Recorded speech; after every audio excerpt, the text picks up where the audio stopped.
Kita tunggu 3 minit lah, saya tengok ada yang masih masuk lagi. Sekejap. 5 minit lah, boleh kan?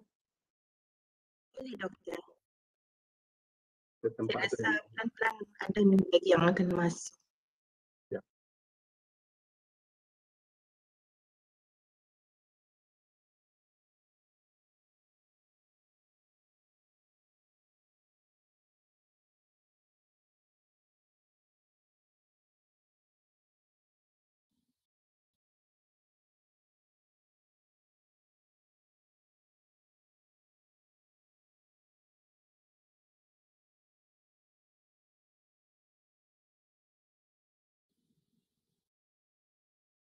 Selamat pagi semua. Kita tunggu 5 minit sebab saya nampak ada yang tengah masuk ni.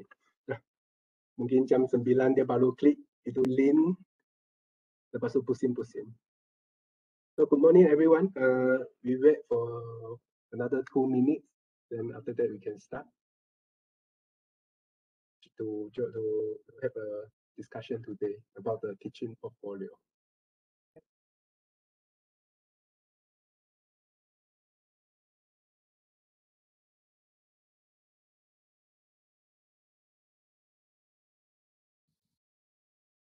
Saya mungkin mula sikit lah kan, boleh dengar suara saya? Ada double. Boleh dengar. Boleh. Okey, Doktor. Assalamualaikum dan selamat pagi. Terima kasih Doktor. Terima kasih Doktor Liew kerana sudi menerima pinangan kami lah kan, PPKA untuk PPKA Talk Series 7 pada kali ini. Saya bagi pihak PPKA mengalu-alukan penyertaan semua peserta yang mengikuti PPKA Talk Series pada pagi ini. Sedikit pengenalan belakang. PPKA Talk Series ini adalah yang ke-7 anjuran PPKA, Pusat Pembangunan dan Kecemerlangan Akademik. Dan kali ini kami membawa tajuk adalah Developing Portfolio for Academic Excellence. Ini yang akan disampaikan di penceramah kita, iaitu Dr. Liew Seng, Timbalan Pengarah IPTP. Saya rasa semua pun sudah mengenali beliau kan. Salah satu kami menjemput Dr. Liew Seng disebabkan beliau merupakan finalist AKRI pada tahun lepas kan Doktor, 2019 sorry. 2019 ya, 2020 tidak ada. Sebab pandemik kan tidak ada AKRI. Saya rasa semua orang pun familiar dengan AKRI dengan AAN kan. So itu one of penganugerahan untuk akademik excellence di peringkat capital. Okay, so tanpa membuang masa lagi saya serahkanlah kepada session kepada Dr. Liew. Persilakan Dr. Liew. Ya, terima kasih Kasfi. Atas jemputan ni. So I will do this in English because I see that we have some international colleague, right? So in any way, when we go for the discussion, we can mix a bit, okay?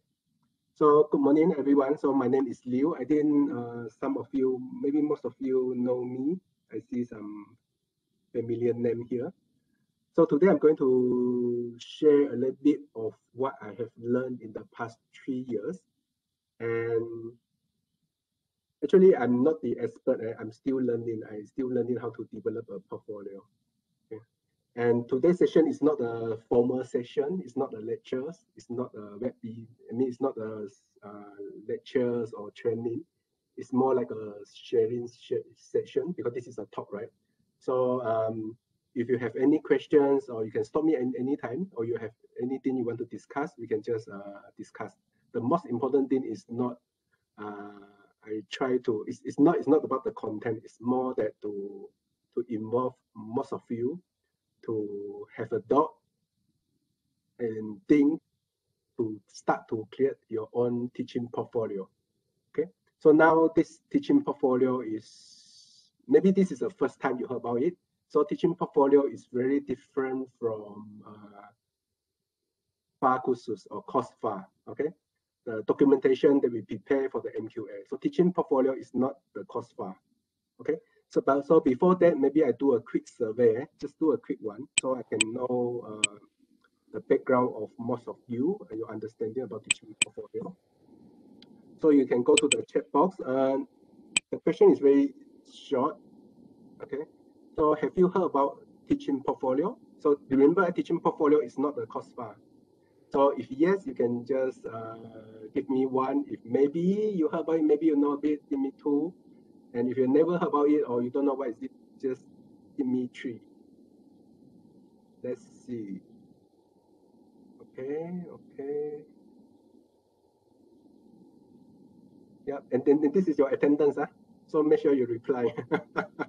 So throughout the 2 hours, we will try to engage you in this way. So because you want to have a discussion, but unfortunately we don't have. It's very difficult if you have everyone open their mic, right? So you need to do it one by one. So now we see. Okay, 1, 1, 1, 2, 2. Okay, so some more. Anyone?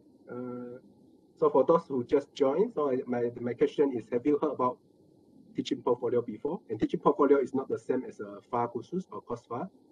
If you heard about teaching portfolio or know a bit, just give me one. If maybe you heard about it but you're not really sure, give me two. If you never heard about it, you're not sure what is it, just give me three.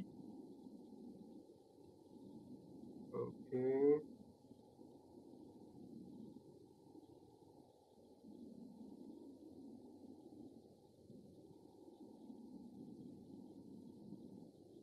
Okay. So it's a. So you can keep coming if you want to give me an answer. So when I go through the answer, I think you can see as well. So it's a mix of, we have a mixed group of the participants. So some of you have heard about teaching portfolio and maybe already have some experience, okay, to develop teaching portfolio. So in this case, I will invite you to share with me as well. So just in case that I miss something or you have some experience you want to share when I talking about certain topic, just feel free to open your mic and then share with us. And then for those who are in the, give me the 2 and 3. So this thing is quite new for you, and just ask any questions. Just ask any questions. If you have any question come to your mind, just stop me immediately and just ask me the questions. So that I can clear out your doubt and also help you to start to understand more about the teaching portfolio and why you need to do it. Is it okay? Okay, so I need all of your help. Okay, so actually, for those who have just joined UMS and just attended the teaching and learning courses organized by HR department in June or July, I forgot it, June I think. So actually, this is more or less the same module that I delivered at the time. So for those who have attended that training, you might find that some of the material is a bit redundant for you, but yeah, but anyway, we will go through it, okay, just in case that as a refresher or reminder for those who already have seen it before. Sorry, my slide not moving. Okay, so a little bit of my background. I think most of you know me and maybe half of you know me, so just a brief introduction of myself. So my name is Liew Seng. Just call me Liew. Just call me Liew. No, for me, there's no title or whatever, just call me Liew. And I'm from Institute of Tropical Biology and Conservation. And my academic experience is quite short. I mean, compared with most of you here, I think you are all my senior. And so officially speaking, I was appointed as a senior lecturer in December 15, 2014. And then now I have about 6-7 years experience. So my teaching experience so far, I clocked about 4,983 hours. So conduct about 220 classes over the past 6 years. And altogether, I interact with more than 800 unique students. So that means that some of the students I interact more than once in different classes, different courses. So basically, what I'm going to share today is how we can represent or show our teaching quality. So what I'm showing here is just a quantity. So quantity, everyone has the quantity. So how to show our teaching quality? By developing a teaching portfolio to document our teaching practices. Okay.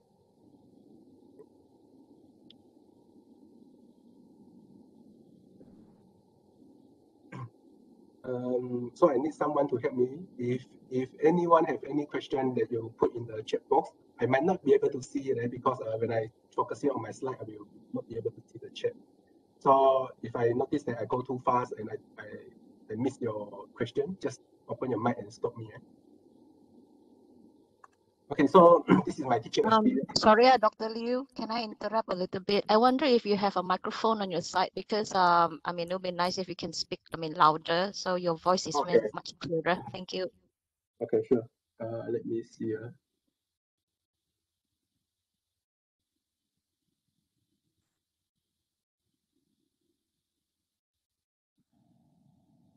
Is it a little bit better now? Yes, now better, much clearer. Thank you, thank you. Sylvia? Yes, I heard. Now it's much better. If I use the microphone. Previously, it's a bit far. You are a bit far behind. I mean, you sound a bit far just now before this. Thank you. Now it's better. So now, how about now?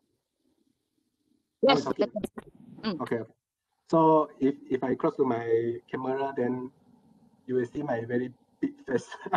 So I hope you don't mind. Okay. So this is my experience, and actually talking about teaching portfolio. So far I have only done 3 portfolios so far, and just like and actually the reason I did it actually it's not for the competition per se. Actually, I just use the competition or the award opportunity to force myself to make time to document all my teaching practices. So in 2019, I made 2 teaching portfolio. So the first one is the one that I submitted to AGI. So it's quite a large document. Later I'm going to share with you. You can have a look after this talk because it's a large document. And I spent about 150 hours. So it seemed quite a long time, but for that portfolio, I summarized all my teaching practices, what I did, and how I improved my practices for 5 years. Okay, for 5 years. In 5, they are summarized like 5 years practices for one of the course. So it seems to spend a lot of time, but actually, if you compare the total time that I spent teaching, close to 5,000 hours, this 150 hours actually is not that much. Okay, so not very close to 10%. Okay, so and then in 2019, I also went for another, some sort of the competition or carnival. I also spent about 50 hours, but this is for another course. And then in 2020, last year, I also make a teaching portfolio for another course. And then for the Arctic UMS. Okay. So I think one of the reasons why the PPKA invited me, because maybe a lot of you heard about this and see have seen the announcement of the Arctic, but when you see that you need to prepare a portfolio, you don't really know what you need to do, what's the minimum you can do. Okay, so I think it's good that I share a bit with you. You don't need to start really big, you can start very small. But the most important is to start to do it and participate. Okay, so this is about my background.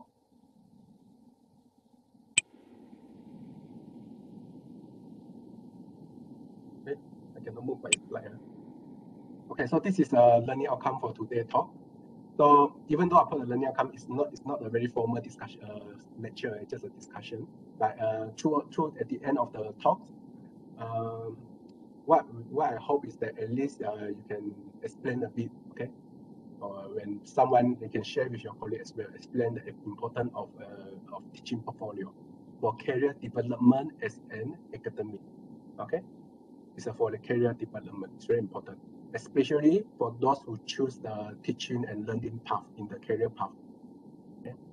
And the second is that describe a bit or you understand a bit about the teaching portfolio development process.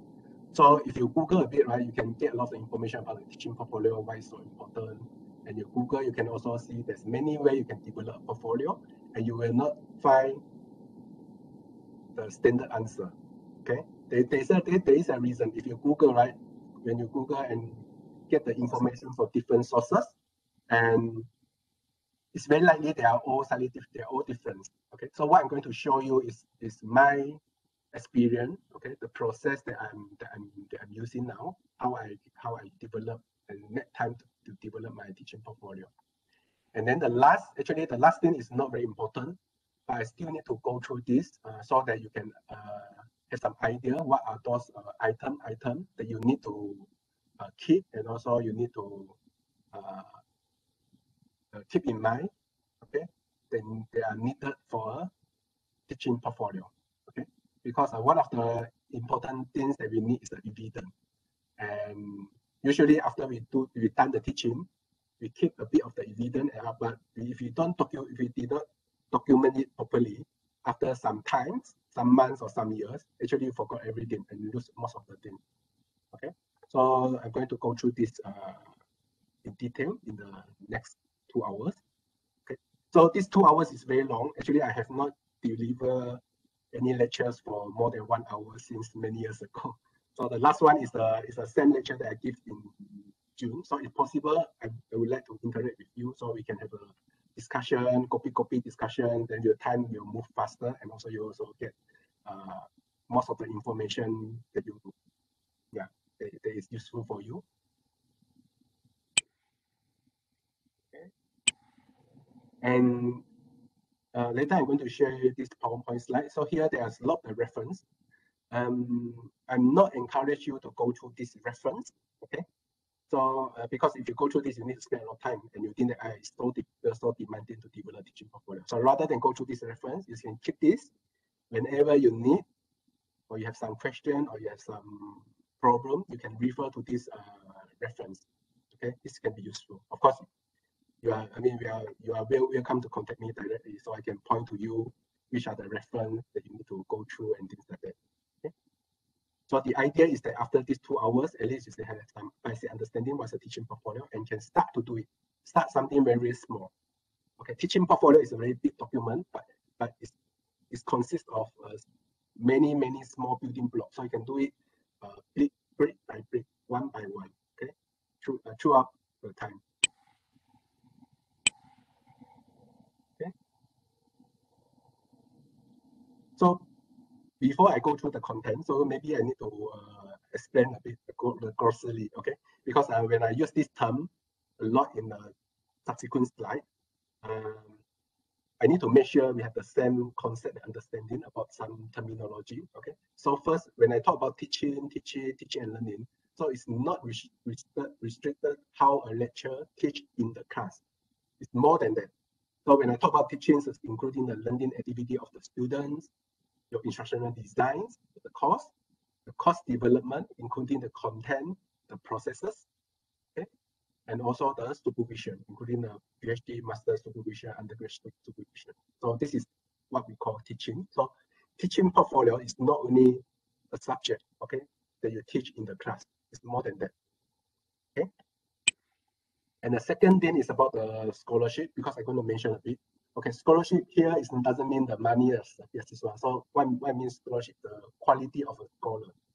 Okay, so we as an academic, at the end of the career, so it depends on how long of our runway. Okay, but towards the end of the career, we should more or less become a scholar, our point of view, okay, including one of our core duty, our hakiki, which is teaching and learning. Okay, we should try to reach the scholar level. Okay, of course, for me, I'm not there yet. Still long way to go. Okay, and also when I'm talking about the scholarship, it's also include the activity and accomplishment of a scholar.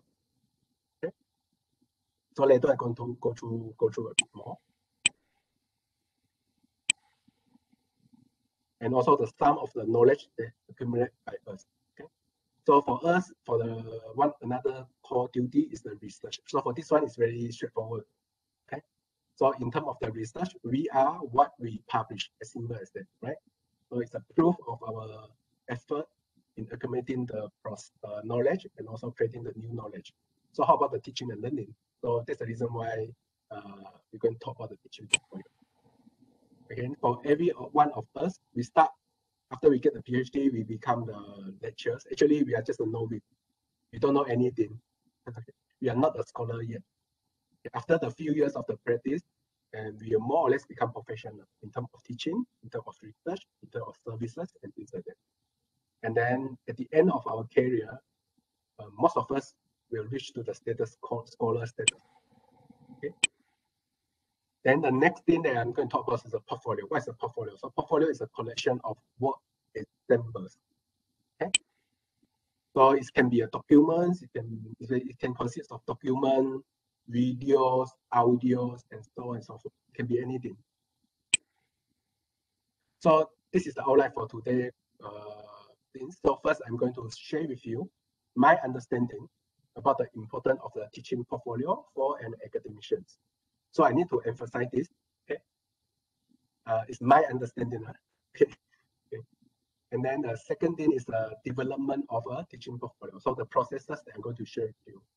Okay, of course, it's my process because I'm very familiar with the way I'm doing the things. I found a workflow which is fit my schedule and my time very well. I would like to share with you. Of course, for those who have some experience, just give me one just now. Okay, please feel free to share as well. And the last is the content. So we're going to talk about the detail of the content. Okay, so for the content, we're going to go through it very quickly to give you some idea. Of course, we can, if you have any question, we can explain more. But what really I want to focus to have a discussion with you is the important and also the development process. This too is very important. Okay, so the content can be varied. Okay, for the purpose who you're going to share your teaching portfolio with. Okay, but as long as we develop, we have the very systematic development process. We have all the material. We can always integrate or present it in different ways. Okay?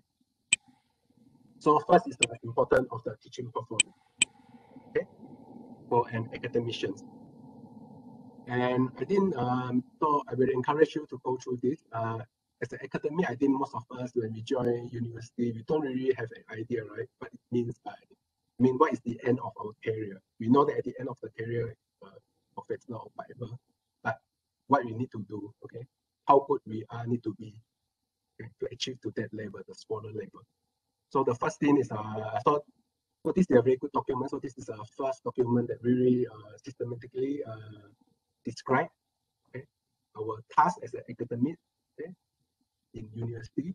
So there are 3 scholarships that we need to master. Okay, first is the scholarship of discovery. The second is the scholarship of interpretation. The third one is a scholarship of application or engagement. And then the next one is the scholarship of teaching and learning. Okay, so for this, we're going to discuss this a bit. Maybe spend some time on this one. So you can look at it in many ways. So it seems like this is quite new to us, but actually it's not new. It's just that in different organizations, different countries, they put it in a different, they somehow restructure it and put it in a different framework. But in any case, okay, all of these, our activities, our professional activity can be grouped and then to be documented to assess our achievement in these 4 scholarships. Okay, so this is what we usually will talk about in UMS, right? In the context of UMS. So as an academic, we need to do 90. Okay, 1 pengajaran, teaching, supervision, okay, research, publication, and so on and so forth. Actually, all these 9 actually can be reclassified into those 4 scholarships. Okay, so if you move to the different contexts, they might present in slightly different way, but the gist of the scholarship is still the same. There are 4 main components. Okay, so this is the time that I spend. So for example, this is different part of my career, right? So this is the time that I spend in every year in each of these tasks. Okay, so as you can see, at the same time, at different part of our career, we spend different amount of the time in each of these scholarships. So it's very difficult, okay, to be excel in these 4 scholarships at the same time. So this is up to us to choose in what part of our career and which part of the scholarship we will try to learn and then try to improve ourselves. If not to the scholarly level, at least to the professional level. So that's the reason why you can see, okay, so the gray color is the time that I spend in teaching, but in terms of the percentage of the total time that I spend over the past 6-7 years, okay? So this is all the time that I spend. So as you can see, the time that I spend for teaching is getting less and less, but it's increased a bit the last 2 years. Okay, so there's a reason behind it. I can share with you why. Okay, despite that I still teach the same number of courses and things like that. Okay. So we spend a lot of time on this one, and then it's not about the quantity, it's about the quality. Just like the science, the publication, the research part, it's not about the quantity, it's about the quality. So it's about how much impact that we make.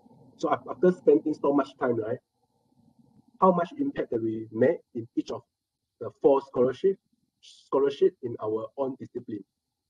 Okay, even the teaching and learning. Okay, so maybe we have a discussion a bit. So this is our 4 scholarship. Okay, so maybe I have a quick questions to get some feedback. So how many of you have heard about this before? The 4 types of the scholarship. So if you heard about this before, just give me 1. If you never heard about this, just give me 2.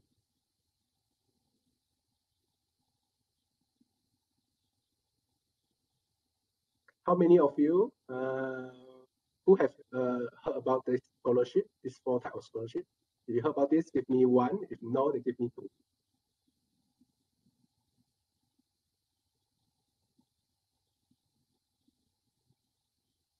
So this is a good way to check the attendance, right? We don't need to go through the what? Poll or whatever, just use the chat. Okay, 1, 1, 2, 2. Okay, because there's a mix of the audience, so maybe we go through it quickly. Yeah, I think half of you heard about this before, but maybe another half have not heard about this. So we go through it quickly. So just to make sure everyone at the more or less the same test. So the scholarship of discovery. So it's building knowledge through the research. So the keyword is here is to make an impact. So what are the measurements? Okay. So they're going to assess us. We're going to assess ourselves and also our peer are going to assess us. So what are the measurement they use to assess us?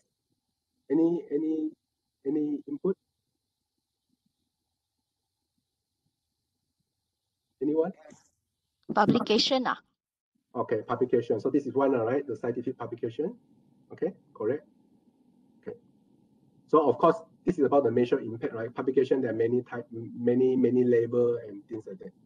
As long as we publish, at least we contribute some to the knowledge, but not necessarily make an impact in our field.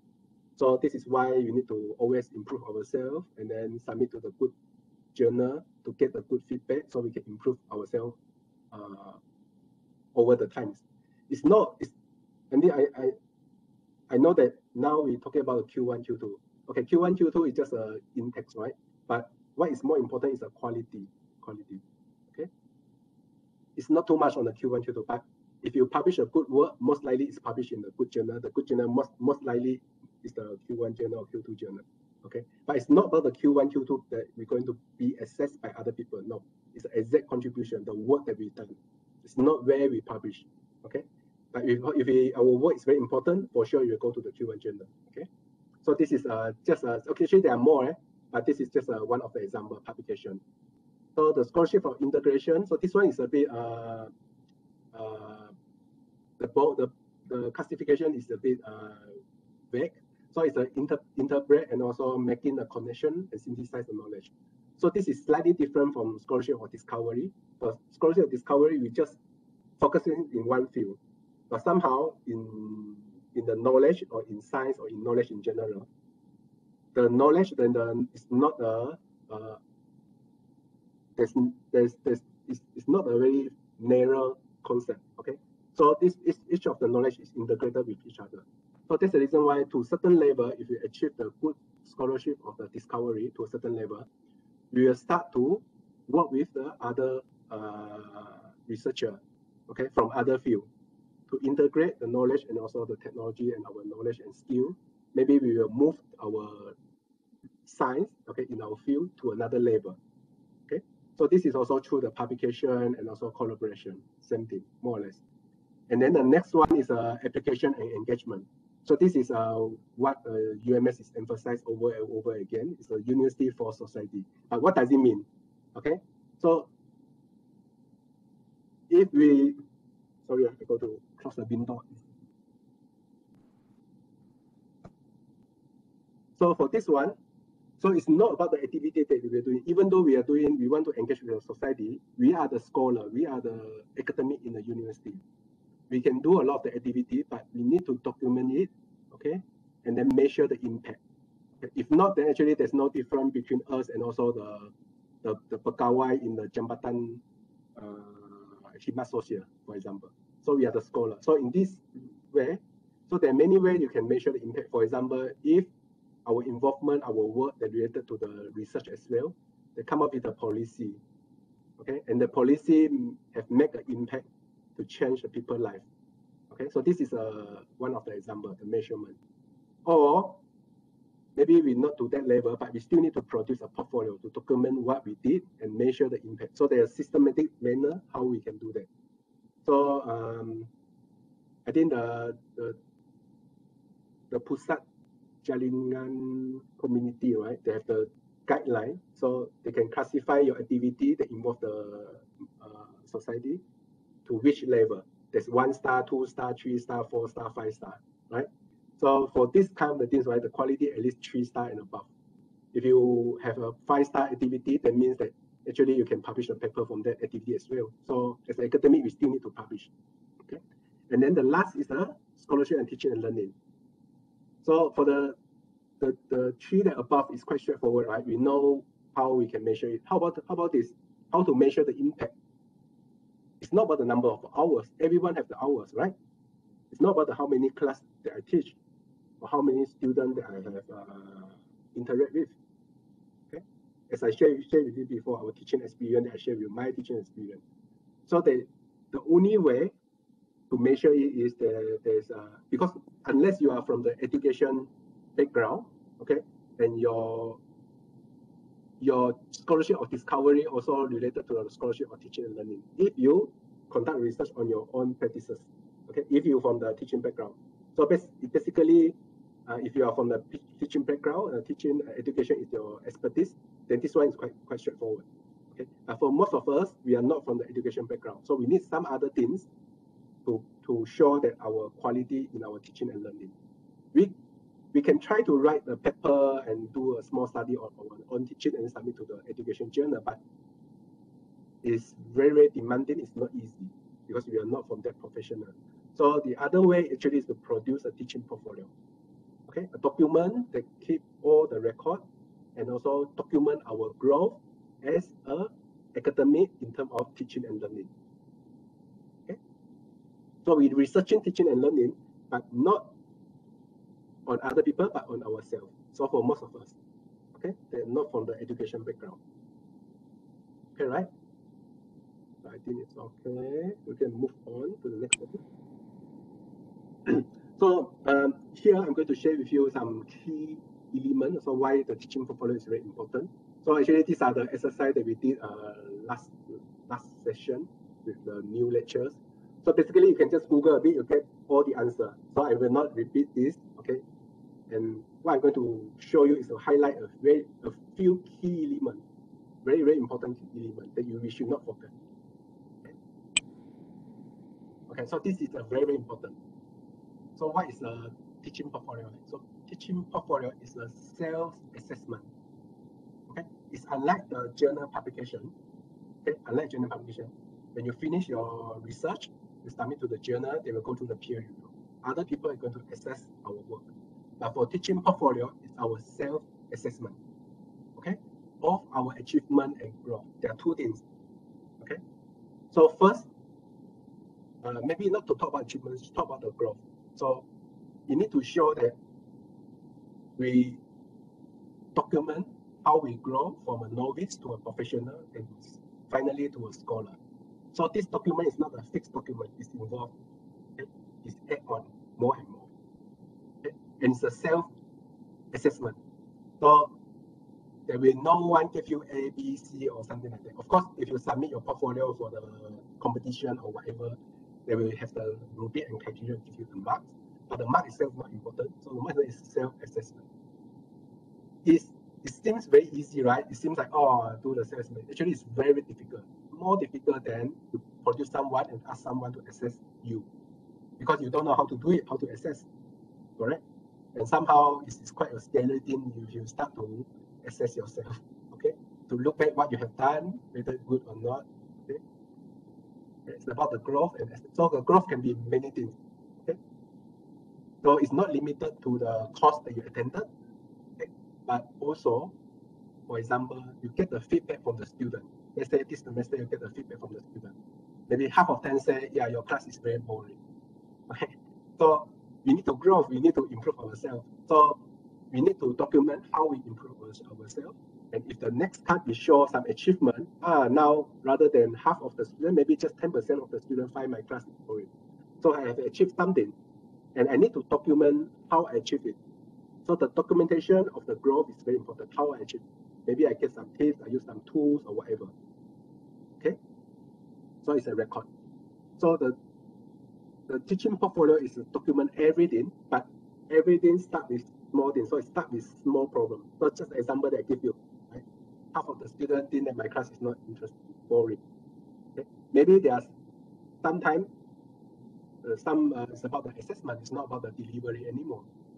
Then another time it's about the course design, the material, the content. So whenever we find a problem, we will document how we overcome it. Even though after we try, the situation will not improve, we still need to document it. Very, very important.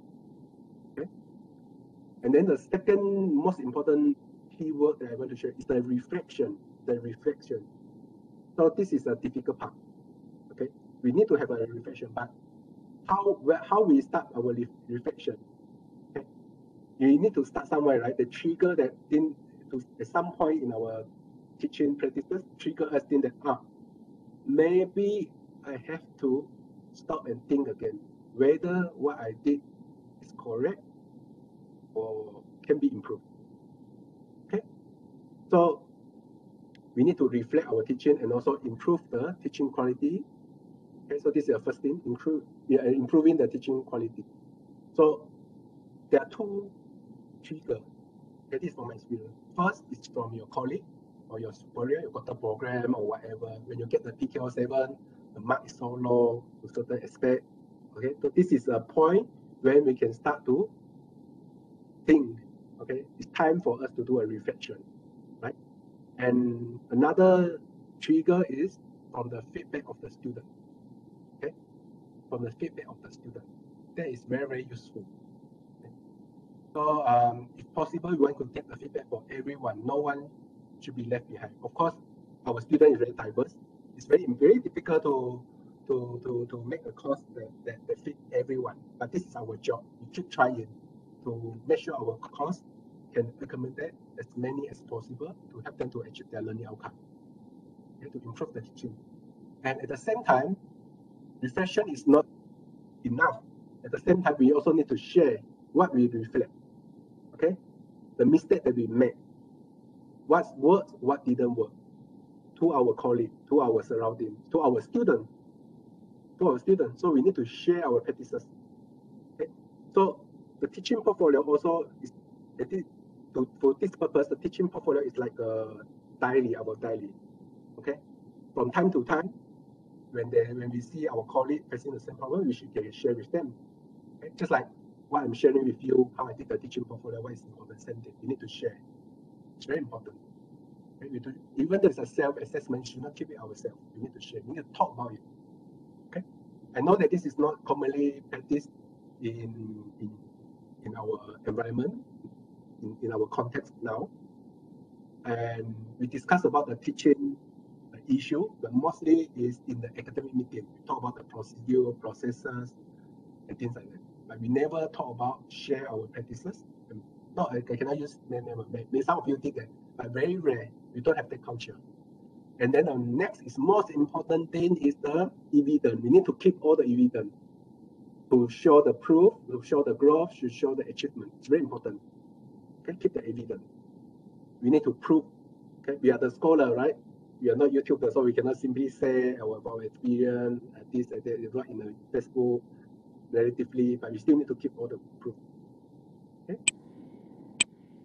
Okay, so this one, I think it's clear, right? Any question about this? This is very important, eh?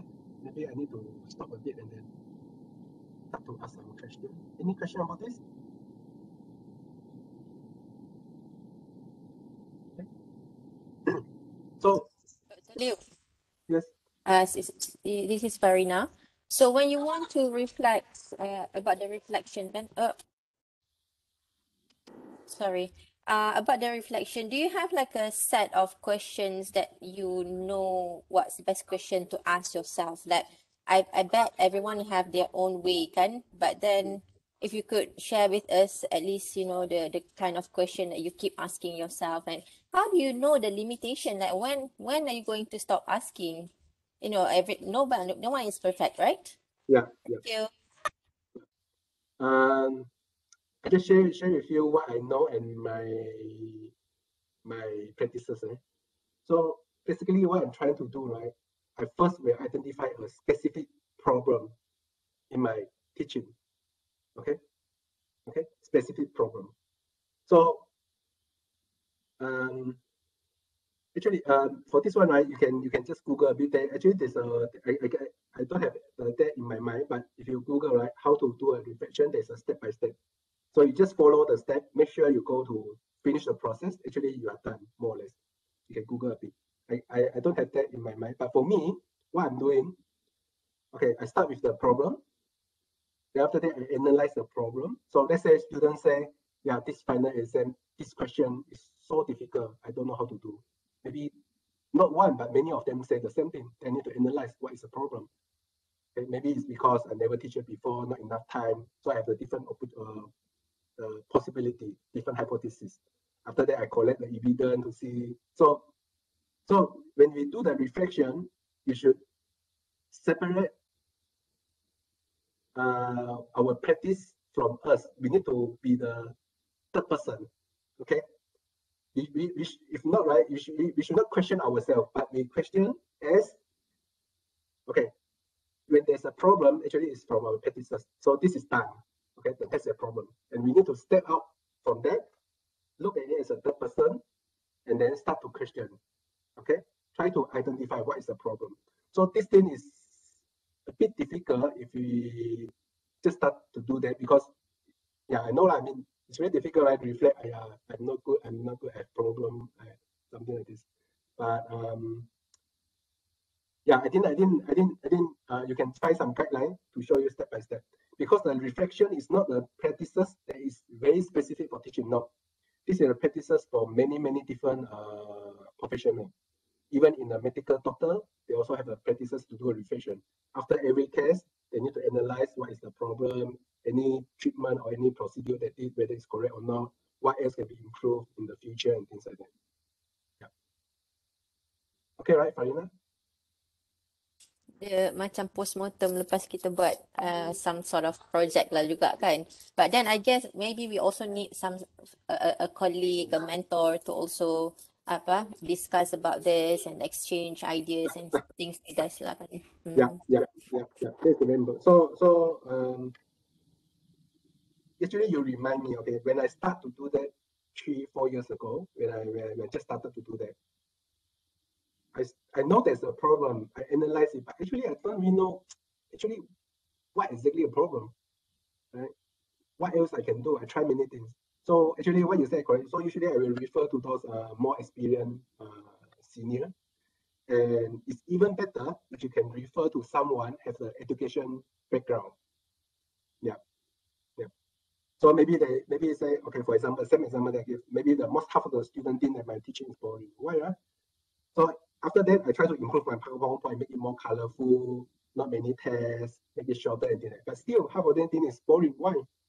Yeah, maybe I talk too long. Never know. And if I because I don't have a theoretical background, I don't have the knowledge, pedagogy knowledge, so it's very hard for me to look at the problem from the pedagogy perspective.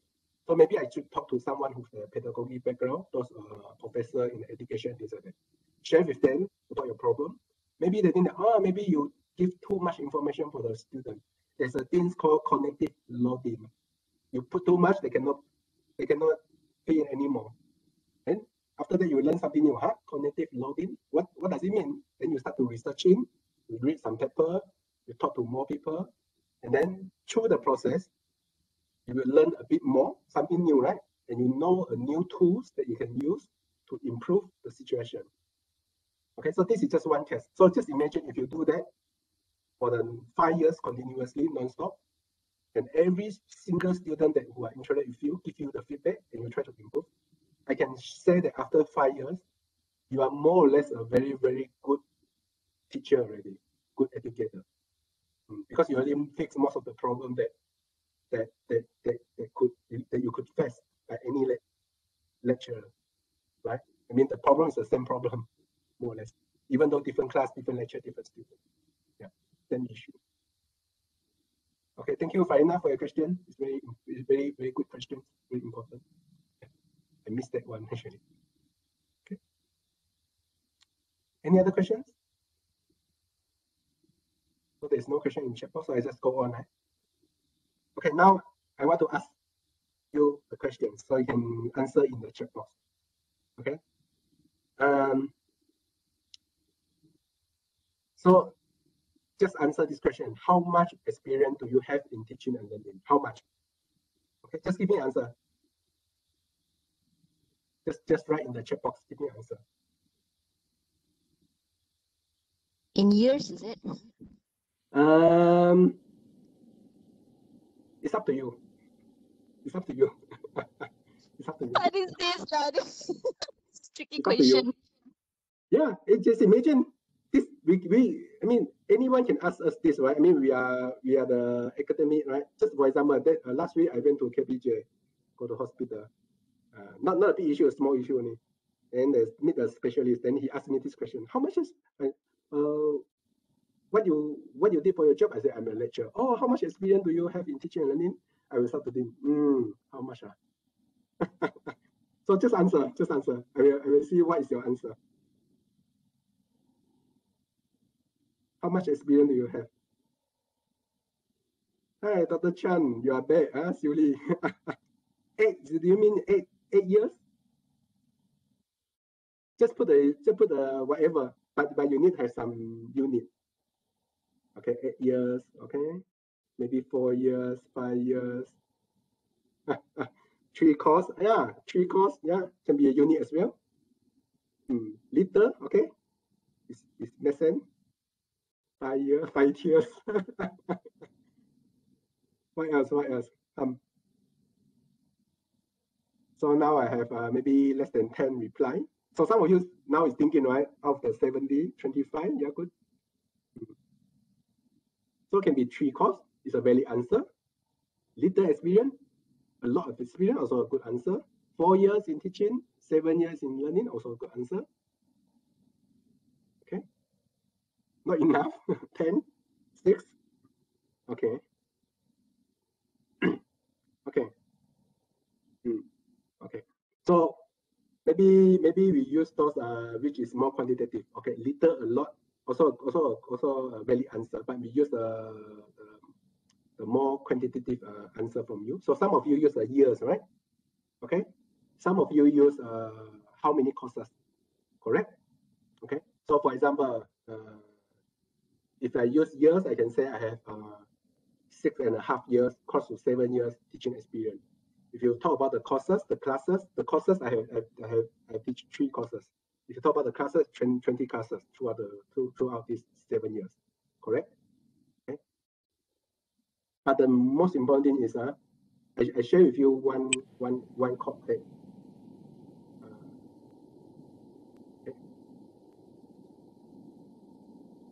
Okay, this is not trying to provoke you, but this one, many years ago when I seen this, I start to think and reflect. Okay. For the first few years, Okay, let's say the first 2 years of my career, I teach for 2 years, but actually every year I teach the same course.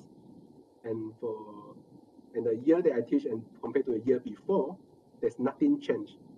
Nothing has changed. None of my practices, assessment, or whatever. Yeah. So if I keep doing this for 20 years, I can make a claim that I have 20 years experience, but actually, what I have actually just 1 year experience. I repeat it 20 times. Yeah, same to the classes, same as how many students that we interact. Okay. So, what makes the difference? How we can become the scholarly teacher? Okay, not only the good teacher. Okay, if you repeat same thing 20 years, it's nothing wrong. Frankly speaking, it's not really wrong. I cannot say it's wrong, but in this case, we are just a teacher, right? You're a teacher, same thing 20 years. Okay. So this is our first part of this talk. Okay. So anything you want to discuss? So usually between each part, maybe you take a 5 minutes break. Okay, just to make sure we do not sit on the chair for too long. It's not healthy. Okay. So any questions about the first thing that we discussed just now, the importance of the teaching portfolio for academics? So what is your answer to the questions? How about yourself? How many years of teaching? No, I show it in my first slide. I missed that part. Oh, you missed the part. Let me see.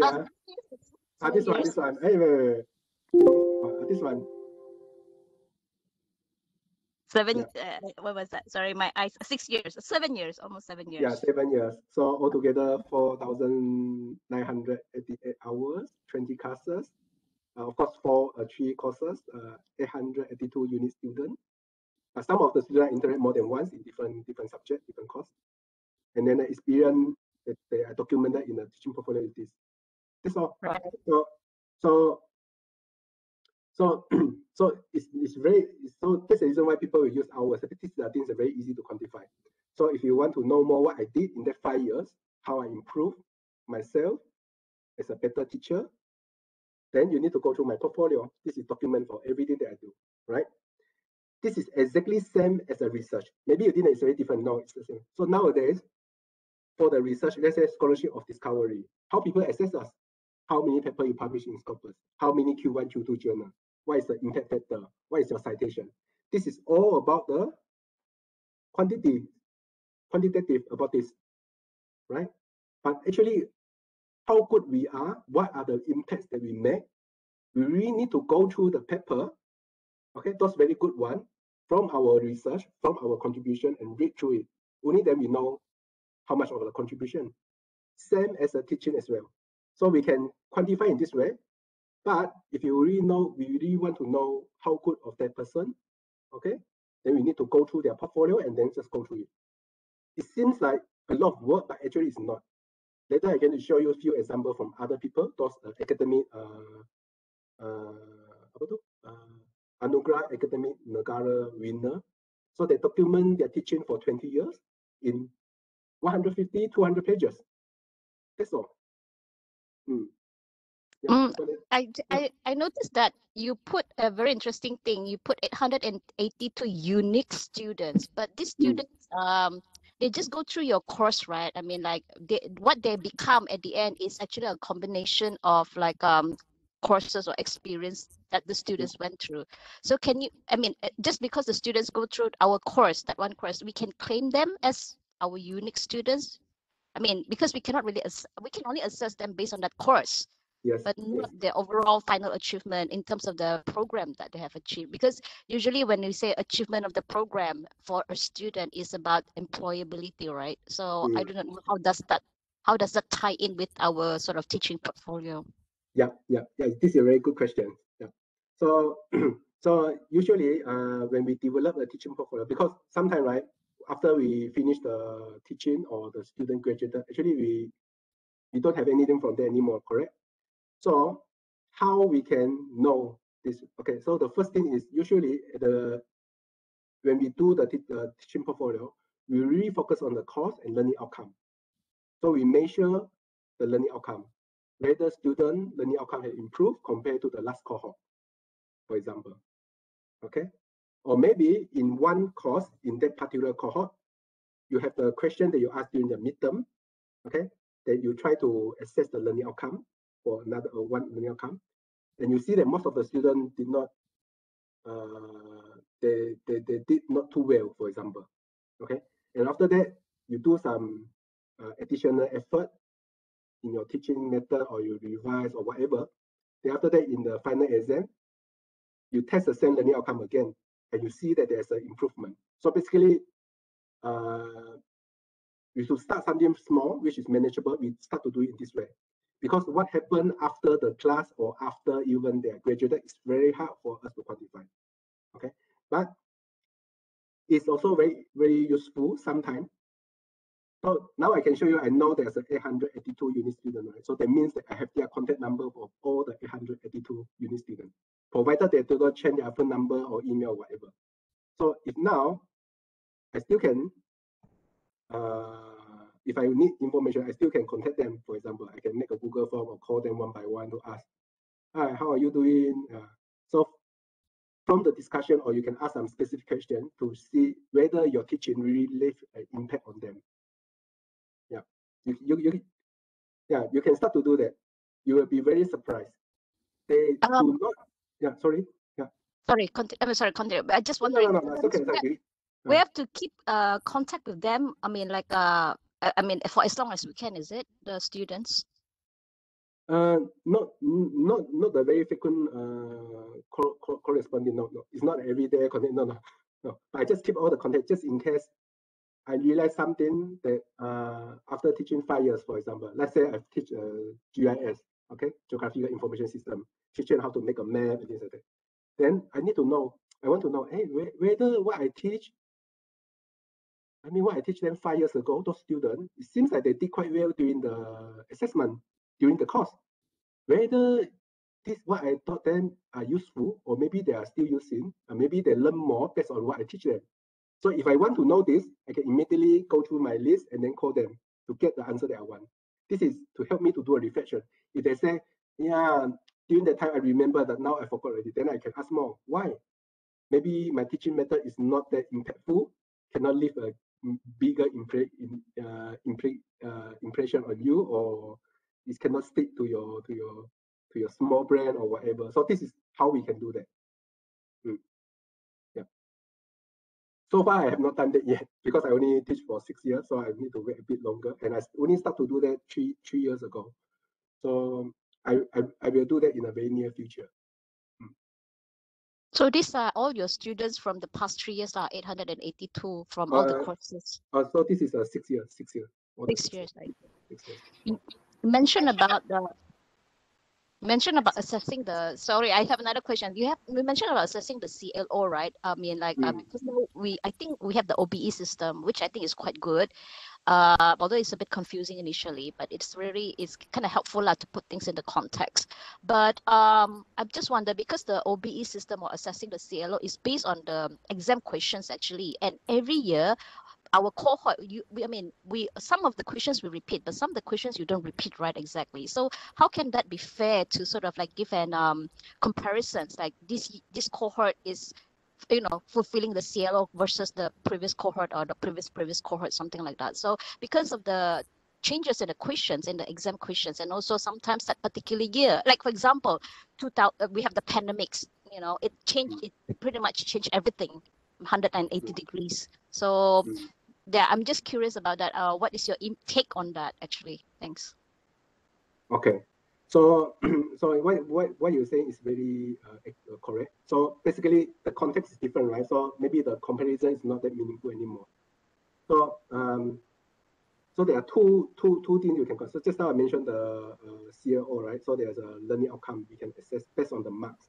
But sometimes you also can ask a very qualitative question. You can get the feedback from the student, how you did about the test, how much you learn. So there are many ways you can assess it. So that's the reason why I call it as a teaching portfolio. The analysis that we've done maybe cannot be published anywhere because the context is different, maybe the analysis is different. So we try to compare to the best ability that we can, given the context that we have. Okay, so we just compare. I mean, there's nothing right or wrong. It's a self-assessment, right? Just like what I told you, it's a self-assessment. Okay, yeah. So we find the best way to compare it. Yeah. So if you really want to do it, then you need to be very clear what you want to test. So for example, this semester, you have one question, right? The next semester you change to another question, how you can test it. So that's the reason why you need to really control the other things that you don't want to have you don't want them to be a variable. Just change the thing that you want to measure. Yeah. And this thing is very, very difficult. It's not easy. Need to spend a lot of time to think about it. And yeah. There's no simple answer for this one. So, but in any case, as long as we do some analysis, that is good enough. Maybe the comparison is not 100% correct in the academic, I mean, statistically speaking, or whatever, actually, we explain design is speaking, but in terms of the explain design, but as long as they give us enough information for us to go to the next step, they do a reflection, find a way to solve the situation and things like that. Yeah. Right. Thanks for that input, Liew. Yeah. It's not about the exact how many percent improve. No, just like I showed you before, right? It's about the process, the growth. Yeah. Because if we document that one, it shows that actually we know how to do it. Maybe this time we don't do it in a very accurate academic manner in terms of statistic or assessment design, but it shows that we are willing to do that and we know how to do that. Okay, right? So maybe there's one thing also related to the CVL question, right? We talk about how about after they leave the university 5 years, how we know. I don't know how about the other colleague, but for me, from my personal experience, sometimes I met the student accidentally from somewhere lah, shopping mall or whatever, right? But actually, I think you have a similar experience. If you realize it, right, they don't remember what you teach, what you have taught them. They don't remember exactly the content. They don't remember, but they will remember us as a lecturer. They remember whether you are a good lecturer or not, whether you care about them, whether you are approachable, how we teach them, how we treat them, not really teach them, how we treat them. These are the things that remember. Yeah, they remember how they feel. They don't remember the content, but they remember how they feel. Yeah. Okay, so I think we take 5 minutes break before we go to the next one. Okay, 5 minutes.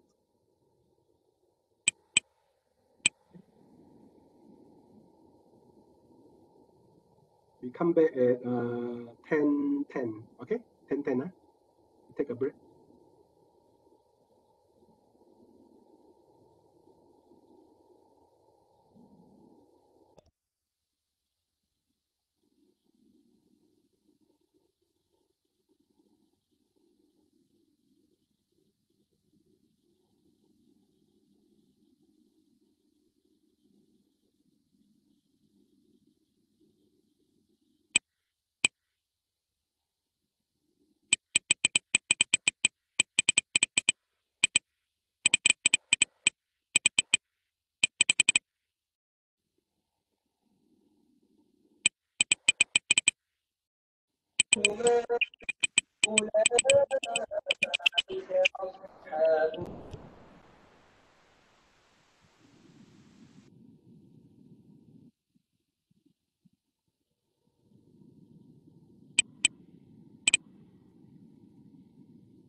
Sementara kita break ni, diingatkan semua peserta untuk isi link kehadiran tu ya. Terima kasih.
we'll come back. Most of you are still here. Okay, so just now I think everyone is there, right? Okay. So just now we just discussed a bit about the importance of teaching portfolio, right? And actually we already touched a bit about the development, the processes, how to develop a teaching portfolio. So what I'm going to show here actually just to share with you what I did. Okay. There are many ways you can develop a portfolio. You can follow in many ways. You can just do it every 5 years.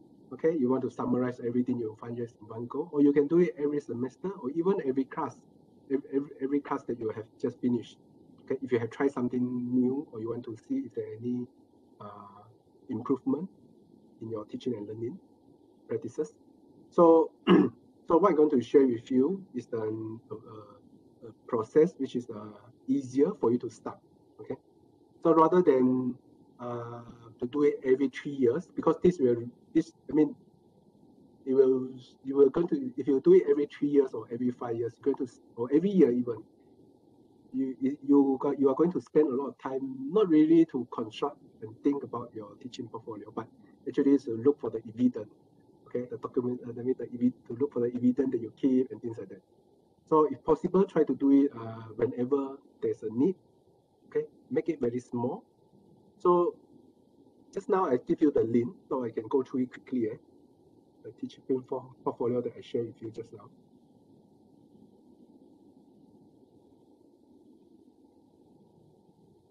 Give me a second.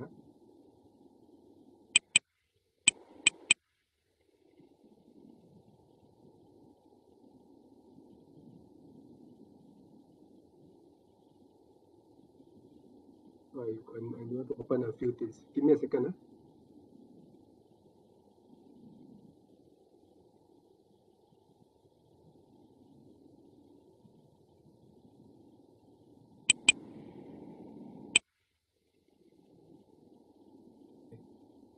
So just now I give you the link. You don't have to open it now. Okay, just share it with you. Okay, just want to, before we talk about the process, maybe we can have a look, or just a quick look how it looks like teaching portfolio. So these are the 2 teaching portfolio that I share with you. It's not from me, from the previous winner of the undergrad academic Negara. Okay. So usually this is a table of content. So there are many ways you can do it. So for example, what is your philosophy, your strategy in teaching, your creativity and innovations. So it's like a portfolio. So this is about 140 pages. Right? And this is another one. 183 pages. So this is more or less a content. So the creativity, innovation, and impact towards teaching. So what you did, what the innovation that you did, the proof and things like that. Okay, supervision, testimony. So it seems like a very big document, right? You need to do so much. And these are the portfolio from the winner. Okay. So so there are 2 ways. One, you can do it 10 years. So after you have 10 years of teaching, you can start to compile all the information and spend 3 months just to sit down and then just to produce. But this is not very effective approach if you want to develop a teaching portfolio, because as I said before, the teaching portfolio is very important. I think most of you will agree with me, it's very important. But in our context, in UMS or in Malaysia in general, teaching portfolio is a very important thing that all the academics should do, but it is not urgent, because so far for all our assessment, all our KPI, there's no teaching portfolio mentioned. Okay, no. It's important, but it's not urgent. So that's the reason why if you think that you want to start to do that in one go, you will not be able to make time to do it, because you're going to very time consuming. You still have other things you want to do. You want to write paper, and you're going to someone chasing your KPI for your publication and some other things, right? So another way that I will share with you is better just to document it in a way that you feel comfortable, make it small. For me, I'm the graphic, I'm a visual kind of person, so I like to make a poster. So for example, I summarize the problem, what the problem that I facing, how I change it, okay, and then show how I did it, what's the difference. So this is summary. Of course, there are a lot of information behind it. You need to compile. And then what is the outcome, improvement of the learning outcome, okay, show the analysis. Actually, this I just copy paste from the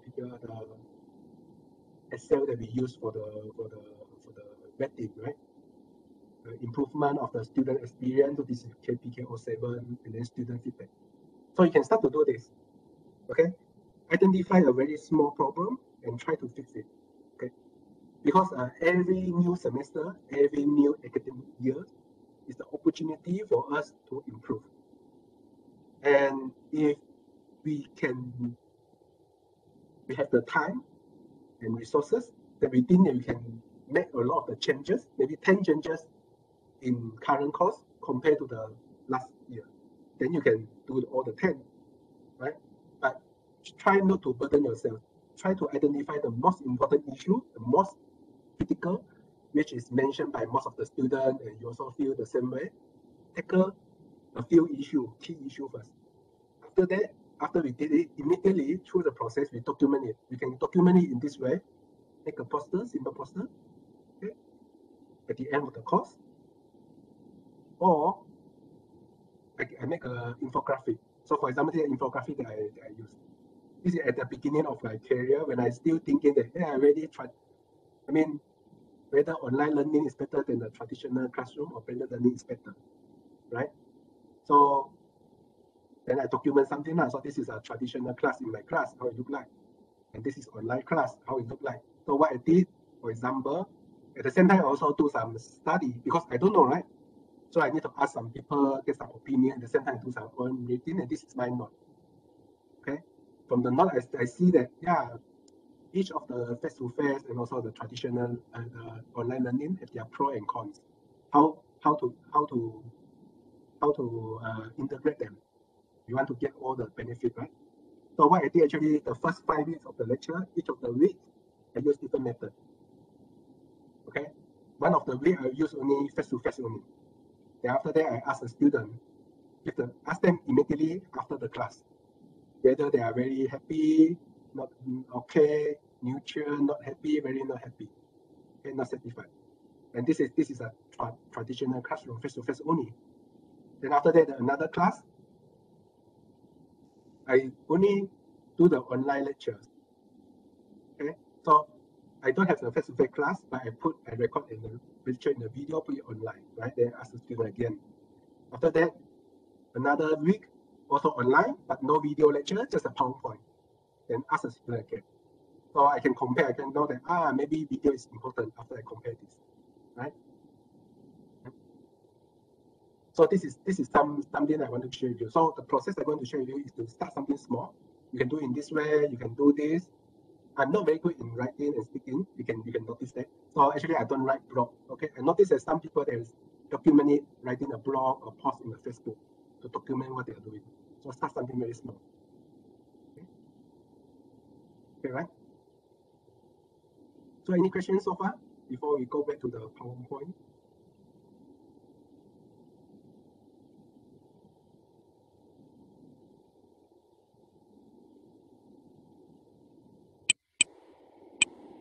So just now you saw my PDF. Now you see my PowerPoint, right? Correct? Just want to check.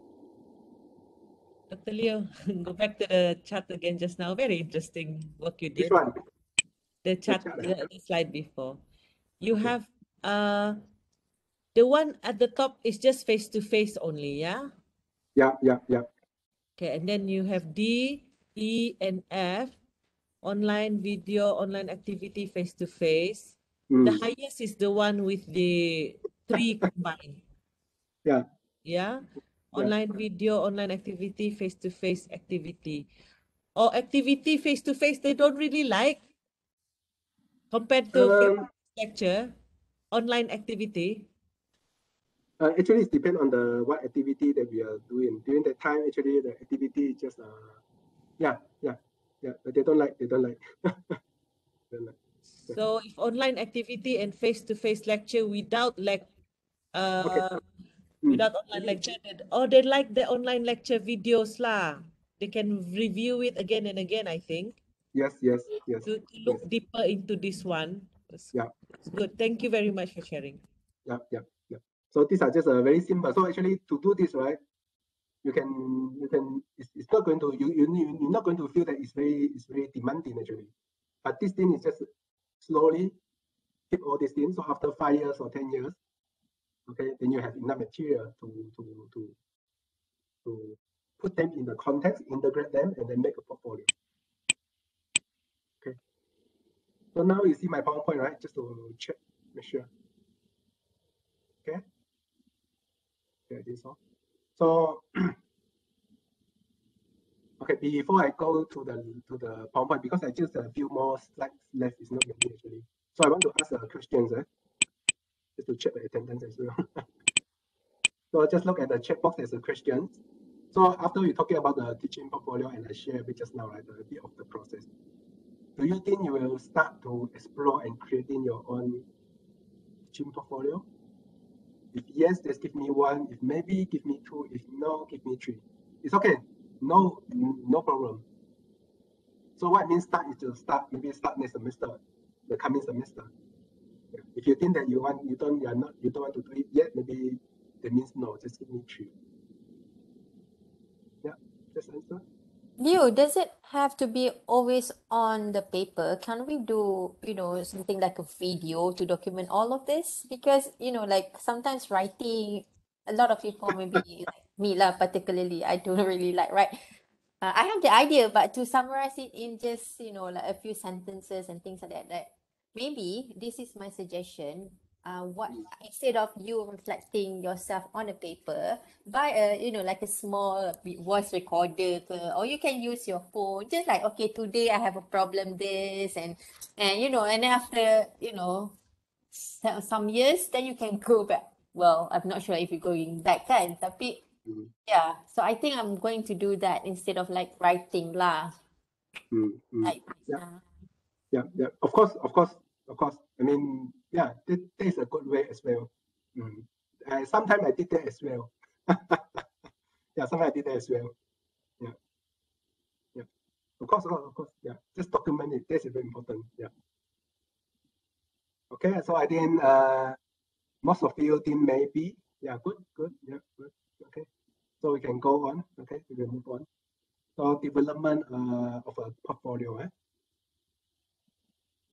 So just now I shared a bit, so I need to repeat something. So for example, so it's very similar to a scholarly article, right? So because we are the academic in the university, okay, so we should produce our work, our portfolio to a certain level, right? Okay, so it's very similar to the scholarly article to make an argument about the quality of your teaching. Okay, to make an argument. So we need to argue and show that actually we did improve, okay, we did grow in the process, and also we improve our quality of teaching. Okay, and it's not only make an argument, all the argument and claim need to supported by the documented evidence. Okay, there must be a evidence.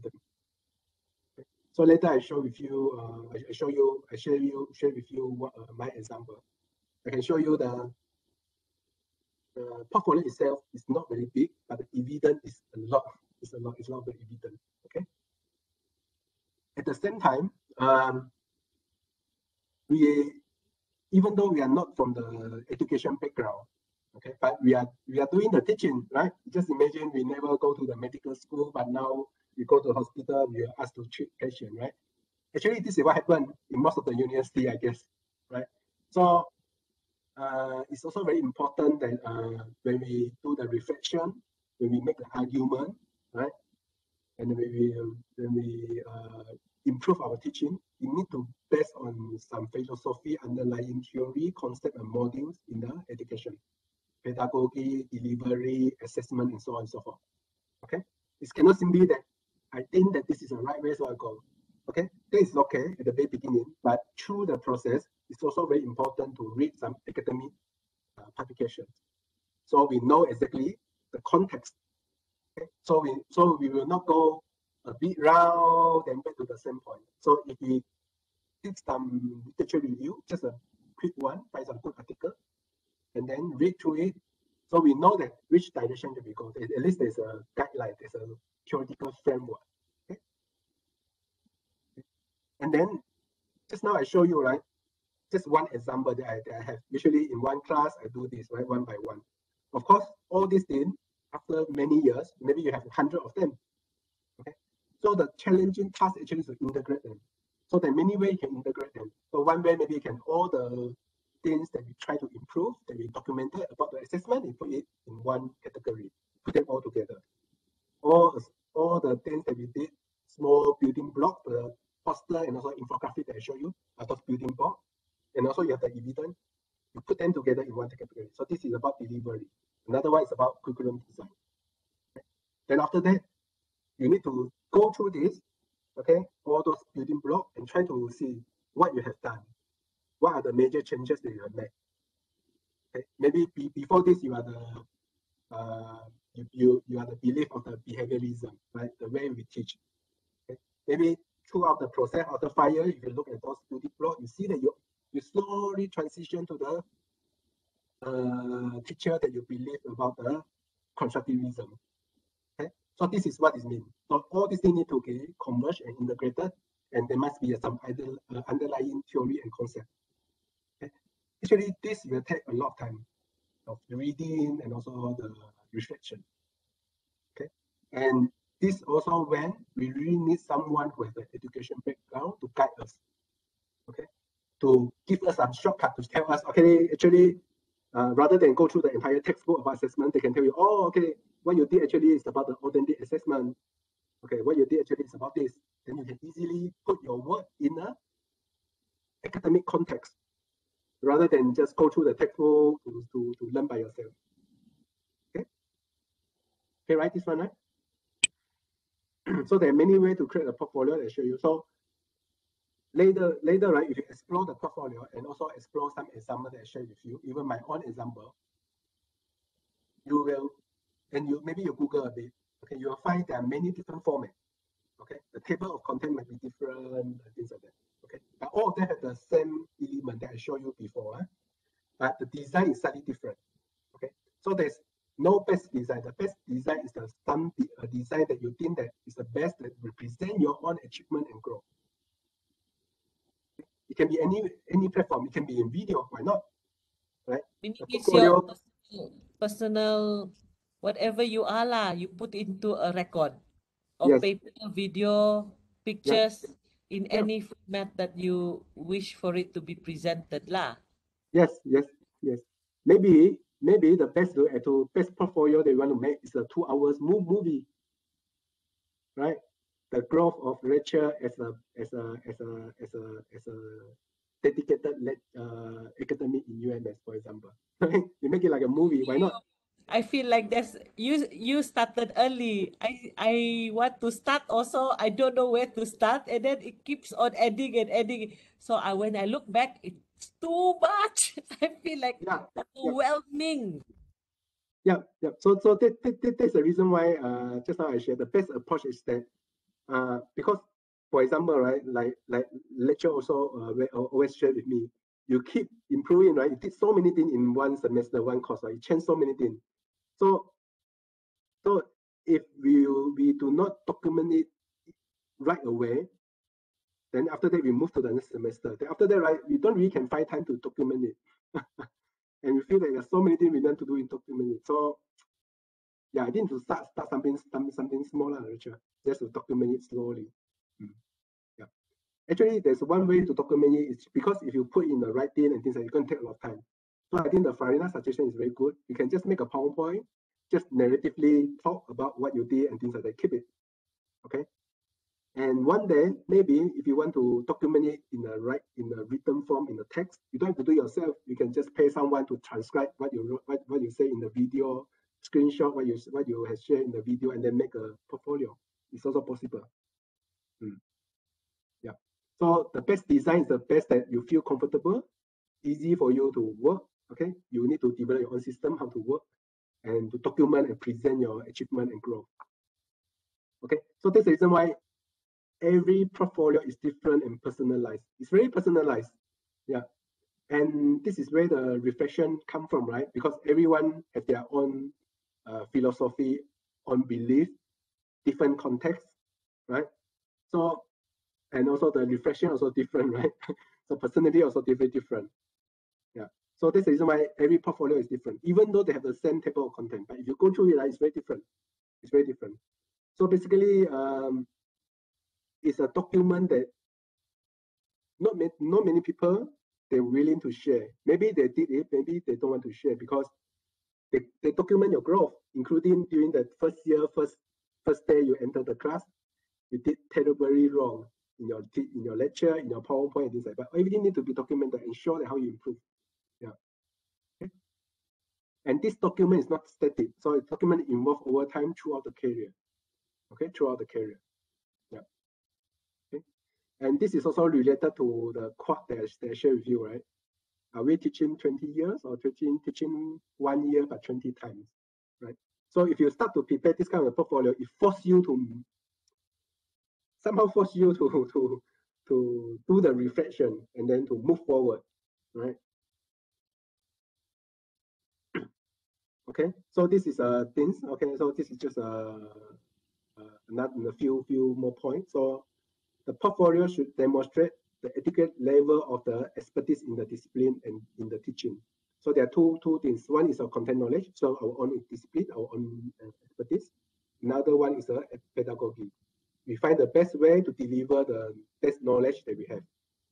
Okay, but it's very important. So the best teaching practice, right? So now, I mean, there's so many literature have proved it. Actually, student-centered learning is much better than the other things. So maybe our philosophy, our belief still that a lecturer have to control everything, but if you have done this properly and get the feedback from students, slowly we will move to that direction. At the end of the day, what you did actually is a student-centered learning. And I explained that one already. So reflection on practice informed by the relevant education theory and evidence. So it's very important to get a mentor, okay, someone that you can refer to. Okay, this will save a lot of your time, a lot of your time. Okay, they will just point you to that particular direction where you should focus. For an entire book, they just show, okay, what you did actually is this one. You're just focusing on this chapter, this part. Read about this. Then after that, you gain some basic knowledge. You go through some journal publication and then learn a bit more how they do the research, okay, on research to improve, okay, how to design it, okay. If I want to make a changes, how I can need to make the changes so I can, everything is in other variables still in control so I can make the proper comparison, just like what Sylvia is sharing just now, okay. So we need to do this and also participate in continuous development to improve practices. So for example, all of you join this talk, maybe some of you for the points, so it doesn't matter, it's nothing wrong. And some of you really want to know, hey, what is this? And after this, maybe you are very interested, right? If you are really interested, maybe we can form a group or whatever, right? To learn how to do it, sharing, okay? Form a team and things like that to develop our own portfolio, okay? So continuous development is very important. And also, the last thing is that to a certain point, when we already improve our practices to a certain level, okay, if not the scoring level, at least the professional level, we are pretty good already, okay. We know that we have accumulated a lot of the experience, not the knowledge, experience that we can share, okay. So I want to emphasize is that experience actually is include those things that we try to improve, but we have failed. Because it's experience is what you get when you didn't get what you want, right? So this experience, actually, we need to share it out. So we need to share with our colleagues, just like what I share with you. It doesn't mean that I'm good. No, it doesn't need to be very good to be able to share your experience. Yeah, I think everyone can learn from others' experience well, right? Okay. So it's very important to develop the education leadership by embracing the supporting culture and also sharing the teaching practices. So the portfolio first is about your course, and then the last part, you really want to show you make an impact, at least to your surrounding, not to say to impact the education field, you have a new children, not, but at least to your surrounding. At least it's similar to what I did with what I'm doing right now, right? To encourage you to do this. Okay? Because at the end of the day, the person is going to benefit is us as an educator become better, but the most important is our customer, our student. They're going to benefit from a lecturer who are continuously non-stop improving themselves. Okay, so now I'm talking about the real process. So there are many ways you can do it, but this is the way that I did.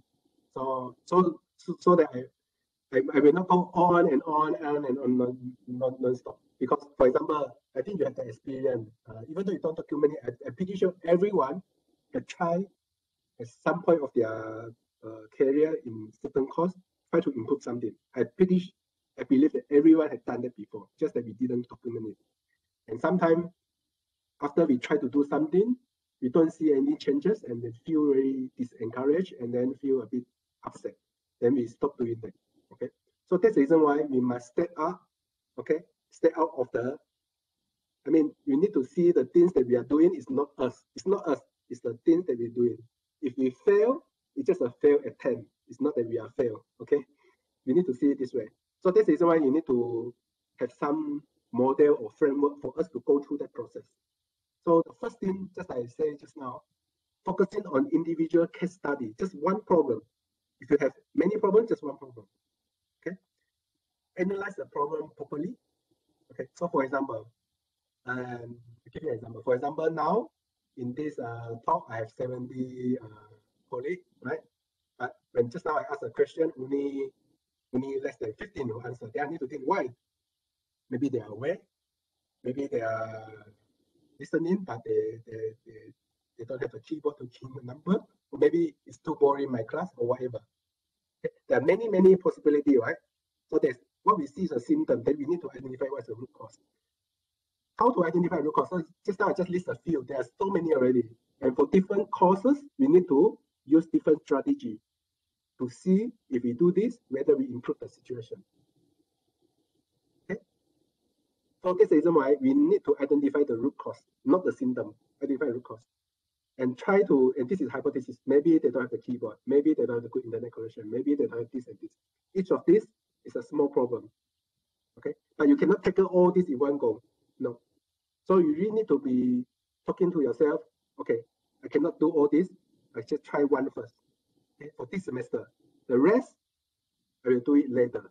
Sorry for the student for this cohort. If you are unlucky, I choose the wrong hypothesis I want to test, the situation will not improve. Doesn't matter. The next cohort, the student will benefit because I already crossed out one that is not the main issue. I go for the second one. Okay. If you can do it all in one go, it's okay. Just go for it. If not, then focusing on one problem. So we analyze the problem. Okay, what is the problem? After we analyze what is the problem, then we start to do some literature study and ask our colleague, ask someone who has a similar experience. So that's the reason why this kind of culture is very important. Okay, to have everyone to share their experience, then you will save a lot of time. Okay. Then the second thing is to design. So after you have the problem, then you found the solution. You learn the strategy from other people. Then you can start to design. Okay, how to design? Okay, so for example, now there are not many people responding. Maybe I need to do some online game rather than to give the talk like this. Okay, then I need to design. Okay, design my online game, how to do it. Okay, how I can get their attention. What are the theory behind it? What are the points that you're going to attract the viewer or participant attention, which is not very important. Design. Okay, then after that, I think that I want to make it as a video rather than game, but I need to make something that attract the participant attention. Then I develop a video. Okay. Then after that, for the next portfolio session, maybe I just implement it. So I share the video. Ask the participant to watch a video before come to the talk. Then during the talk, we just discuss. Okay. Then after that, I do the evaluation. So evaluation that I did, maybe I ask the same questions. How many of you are willing or thinking to start the portfolio? And just now I have 15 answer me. And say, they will consider. Another 7 say maybe. Then when the next round, when I did it, I implement a video. Then after that, during the talk, I do the discussion rather than presenting the information. I ask the same question. Oh, maybe there are 50. With the same number of participants, there are 50 that respond. And of the 50, 40 say they're thinking to start next semester. So this is how I see that, oh, okay, the problem is really my delivery. So the video is more useful. So next time, in other courses or other similar subject, I will do it this way. Okay. So this is a process: analysis, design, develop, implement, and evaluation.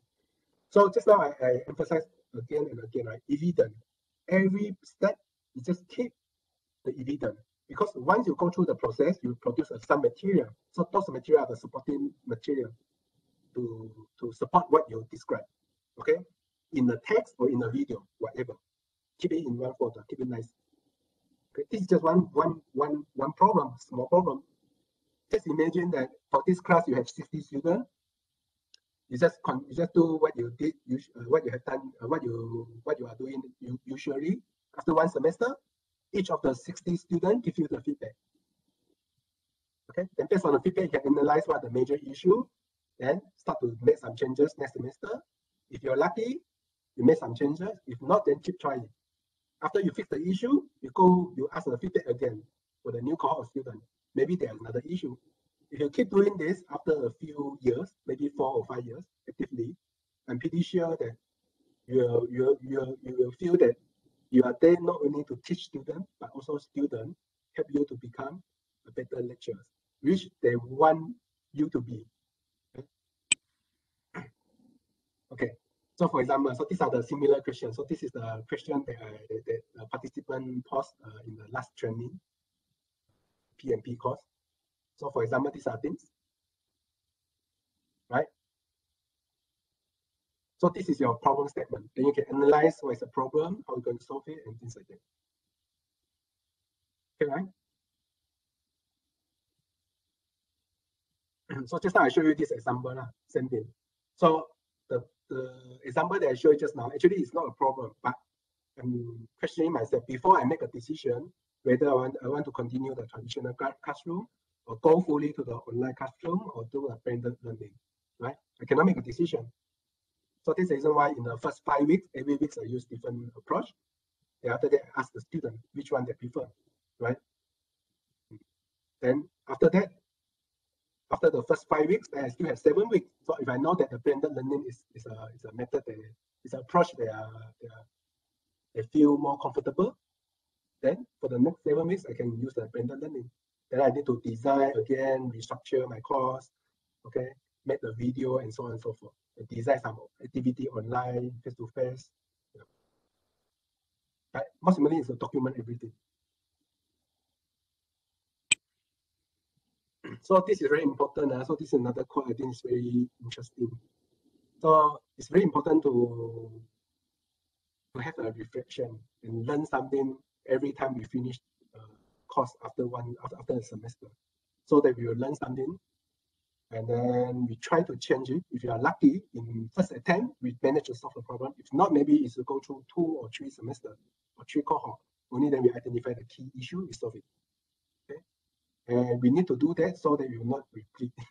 We learn from it, we find a way to do it, and based on the experience that we accumulate, those failed attempts, it will help us to actually, when times go by, things will become easier and easier because we have a lot more experience in the time. Okay. So about these processes, any questions you want to ask, or anyone want to share? There are some have experience in developing teaching portfolio, right? Maybe you can share the way you are doing, because just now when I asked the first question, there are quite a number, I think 4, 5, 6, who say that they have done the teaching portfolio, or they know about the teaching portfolio before. Anyone?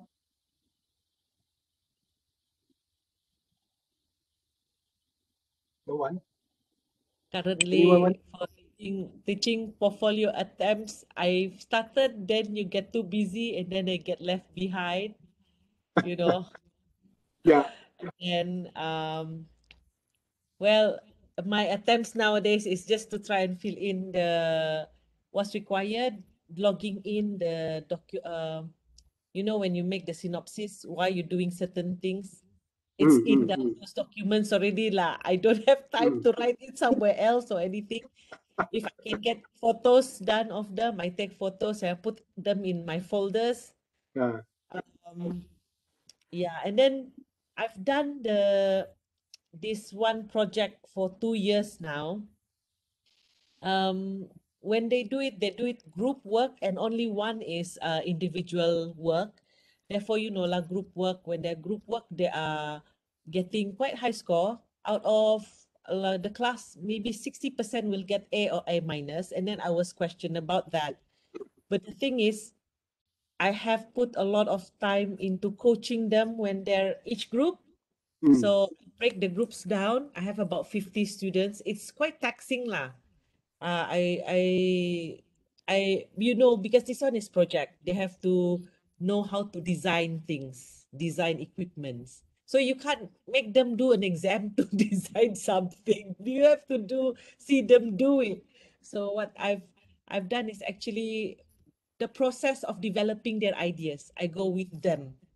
So I approach them. So if there's 50 of them, so about 12 groups ka. 4 to 5 is a good number, so that you have less apa tu, hitchhikers. So I break them down into 3 groups, so 3 sessions again, to just address who has certain problems and discuss amongst them. So I can see them trying, progressing, making mistakes, trying, progressing. And due to that, I guess when they are finally sending in their material, it's a good quality work. But I get questioned, why is your breakdown so high? Is it my then you start questioning, is it my assessment? Am I assessing too lightly, too gently because I'm so close with them?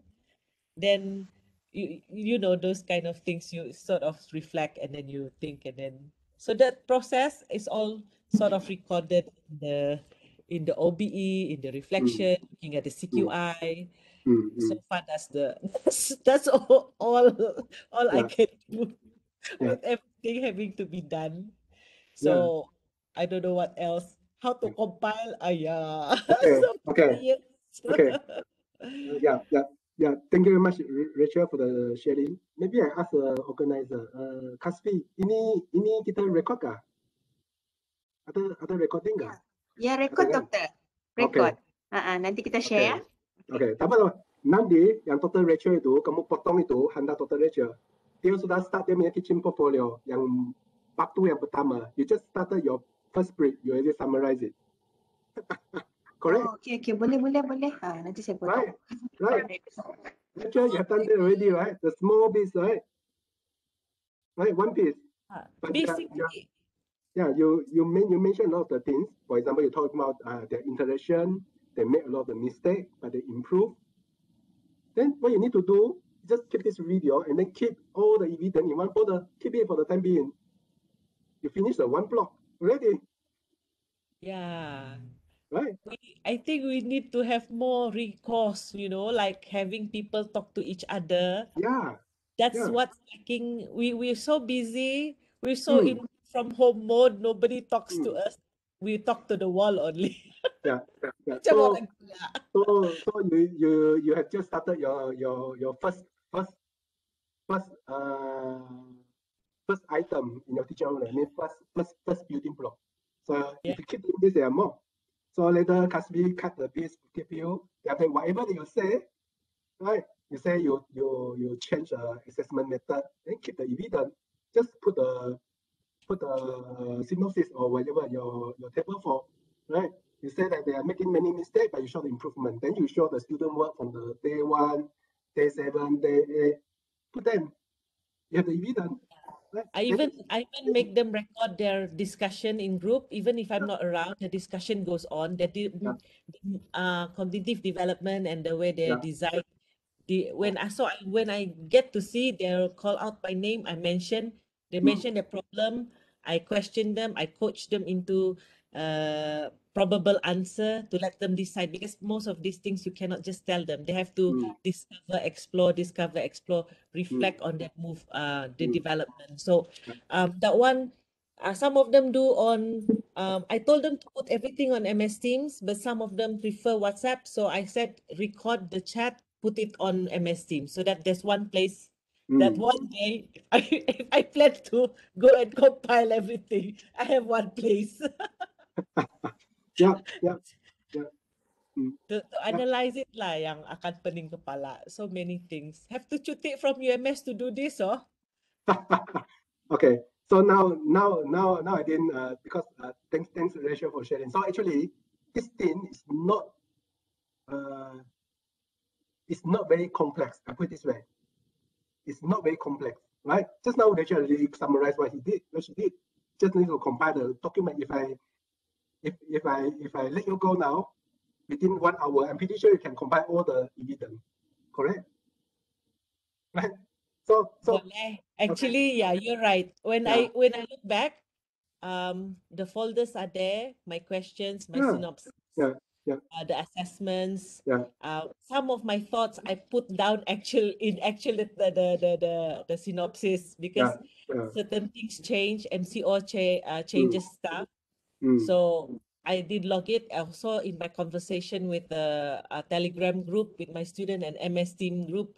It's all there. It's just a matter of identifying where it is and then putting it down in a journal kind of way, or I don't really know how to present it.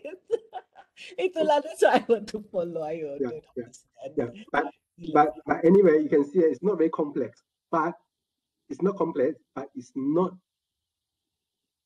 easy. You need to make time to do it. We are not be able to find time to do it. No, because this thing no one asked from us. What's the point of doing it, right? We really need to make time. So I can share with you how I make time. I'm also very lazy. I just keep all the evidence, keep it, but I never do it. Even though I say better to do it every time you do a small one, then you start doing it. Okay, sometimes I did it, sometimes not, but at least I keep all the evidence. But I didn't record or narrative whatever. Okay, I write something, but that's all. So how I make time is that when there's a occasion like a Akli, so this is when I think that okay lah, there's a thing, so I just take the opportunity, I participate in that. So I made some time to do that. Yeah. Hopefully, if I do good enough, I can be among the best. Then I can get some money. Why not? And that's the added advantage. Other than that, actually, I think we're almost the same age, Dr. Liew. Am I older than you? Saya 40.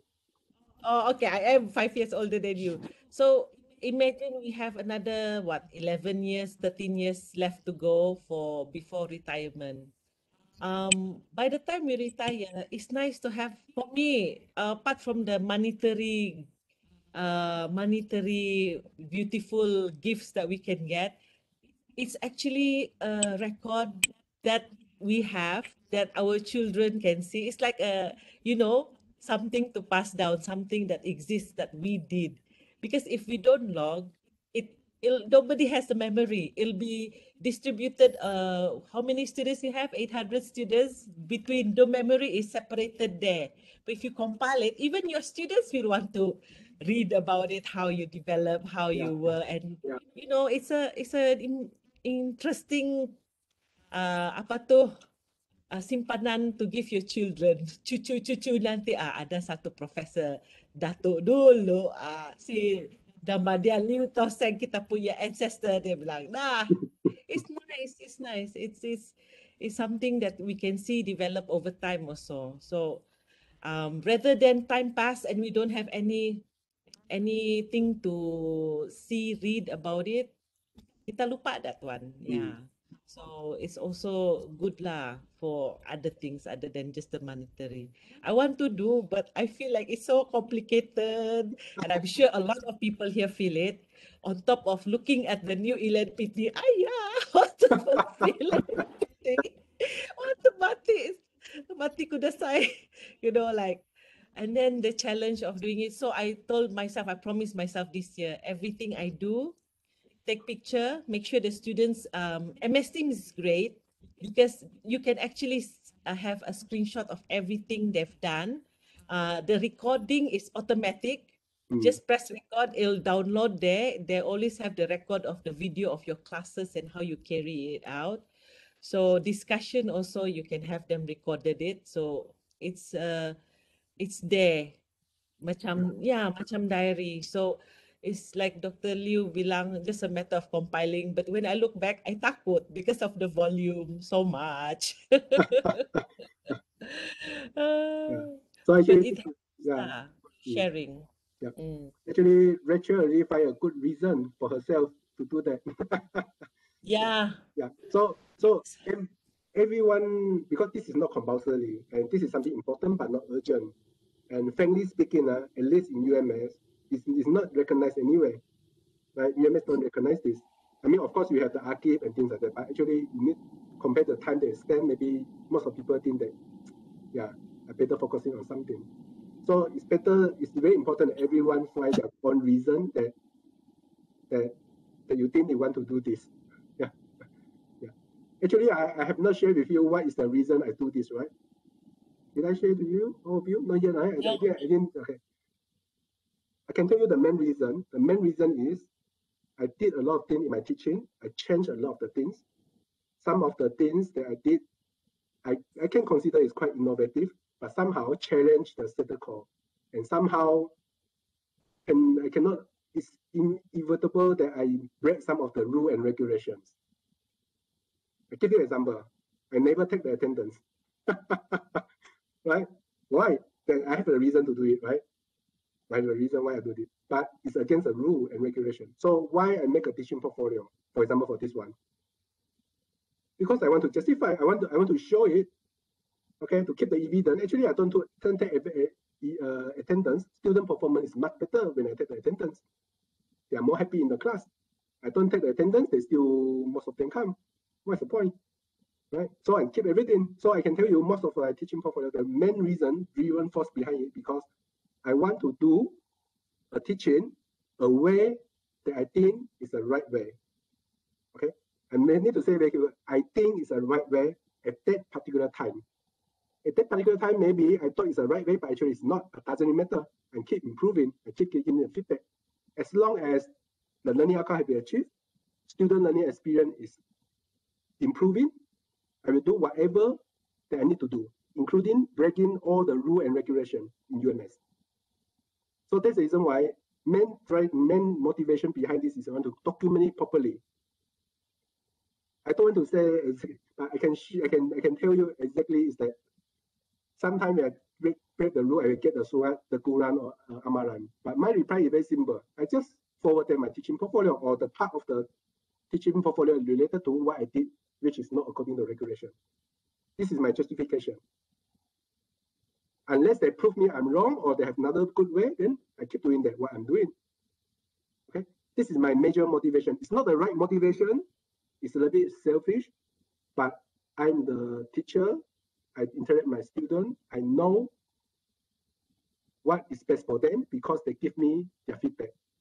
For example, right? For example, last semester I have 64 students. All the 64 students give me feedback. All of them in writing. Yeah. So I just do what they want me to do, and they learn better. So I have the proof. That's all. Okay. Cut the long story short. Okay. So this is my motivation.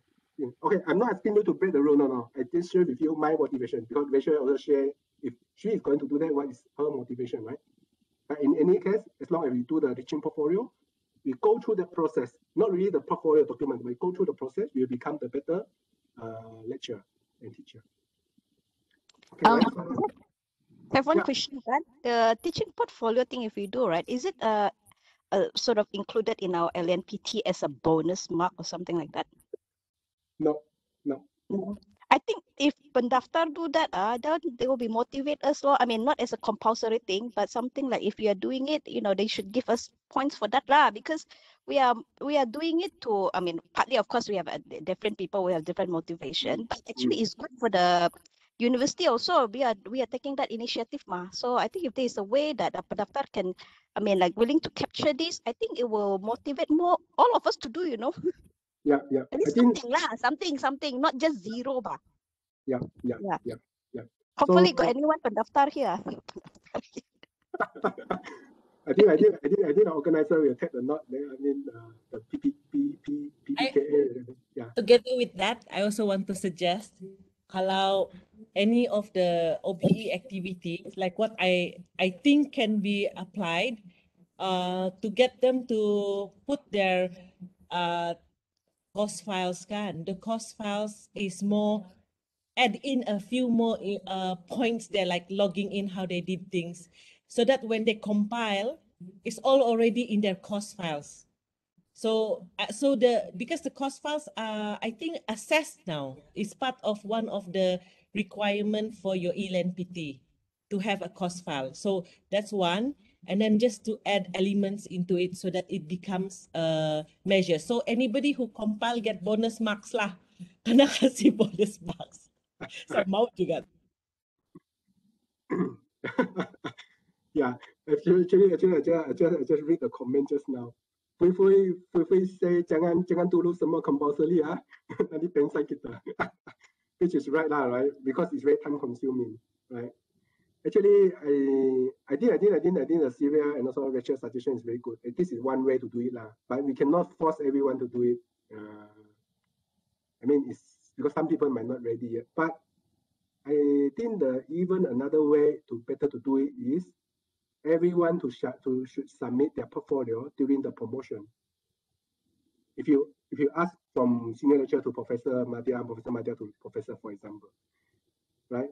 And to be promoted, we need to be shown our achievement in our 4 scholarship actually. But now it's all biased to the research. How about teaching, right? If we just look at the quantity, it doesn't tell the quality, just like what I showed you before, correct? So I think for some other university, if I remember correctly, some other university, you are the candidate are required to submit their teaching portfolio for the promotion assessment. And in some overseas university, they also require the lecturer to submit their teaching portfolio before they get the confirmation, at least to show that they have started something. Yeah, I think USM start to do that now. I think USM start to do that now. After they finish the PMP course, they were asked to produce a teaching portfolio in the first 2 years or something like that. But anyway, so no compulsory, no worry. But anyway, so this is just sharing. Okay, just do it. Bonus. The only bonus now I think is the Akib lah. So actually the Akib also quite new, right? I think the last year is the first year. So this is one way to recognize our effort lah for those who want to do it. Okay, so I think we continue. Fui, jangan takut, Fui. Jangan takut. Kita tahu kamu banyak ikan mau jaga, Fui. Ya, jangan dulu bahas semua compulsory. Tapi it's a good thing lah. From your sharing banyak belajar juga. Thank you, Liew. Thank you. Slow. Jangan takut. Mau kasih dia ikan tuh, Fui. Ya, nanti ya. Boleh kah? Subcon dulu. Boleh, kenapa takut? Okay. So next we talk about the content. So this part is very dry, right? So I go through it quickly. I just want to show you, at least you know what are the things that are in the teaching portfolio. Okay. So what I show here actually is the homework that done by the previous participant lah. Because the training, right, so they have some homework. I asked them to find out what are the content in the teaching portfolio. So the first thing that they did actually is Google. Basically, you will get a similar thing if you Google. Okay, very similar things. So what I'm going to show you just later are the important stuff. Okay, and then show you the different format. Okay, of the teaching portfolio. Okay, different format that are recognized by the Anugerah Academic Negara. Okay, and also the AKLI, Anugerah Khas Menteri Pendidikan. So I only show you two formats. So these are the formats that is recognized lah. But the most important is you have all the building block, okay, small item that you have. Then actually, whatever the format that you have, you can just reformat them, actually reorganize and restructure them. Okay, so even though if you look at the different format, right, different format of the teaching portfolio or table of content, basically they have four elements. So first, you might have your CV, okay, your teaching curriculum, your CV. So your expertise, the number of the course that you teach, and so on and so forth. Okay, just like what I showed you just now. Then the next thing is a teaching portfolio. Okay, so this is required for your teaching philosophy. So teaching philosophy is required for your teaching portfolio. But throughout the process, okay, especially when we just started, actually we don't know our philosophy. Do anyone can share or his teaching philosophy with us? So teaching philosophy is just like our life philosophy. It's a statement. And teaching philosophy is unique, and most of the time it's different from person to person. It depends on our belief, our background, and so on and so forth. So, example, Dr. Liew, like yours. Mine, I don't have a teaching philosophy yet. Okay, I can share with you what I believe. I believe that every student, they want to learn, right? And when the student they have problem in learning, that means that they are facing problem, because learning is a human instinct. Everyone know how to learn. It's just that throughout the process when they are growing up, there are so many things happen that cause them they lose interest in learning, or they don't even know how to learn better. So my job is to make sure they learn how to learn and also enjoy the learning. This is what I believe. But if you ask me, this is my philosophy, maybe for now, but after 10 years, maybe new group of students come, the new generation of students, they will change my way of doing my teaching. So all my teaching, all my practice, all my assessment is based on what I share with you. This is what I believe. Yeah. Okay. So for the beginner, even me as a beginner, I need start to do that 2 years, right? So I'm still looking for my philosophy. What exactly my philosophy? But this thing is evolving, right? When we get some input, okay. For example, today, before you come to the join this talk, I'm pretty sure each of you have your own belief. Some of you believe that the student might listen to whatever that I say. You might follow everything that I do, for example. They must come to the attendance, for example. So this is your belief. Nothing wrong. This is what you believe, what your philosophy is. Okay? And maybe after attending this talk, you start to think, because some of the things that I share maybe challenge what you believe. And you start to think, and maybe you start to read more, and throughout the time, your philosophy is going to evolve and become better, right? Okay.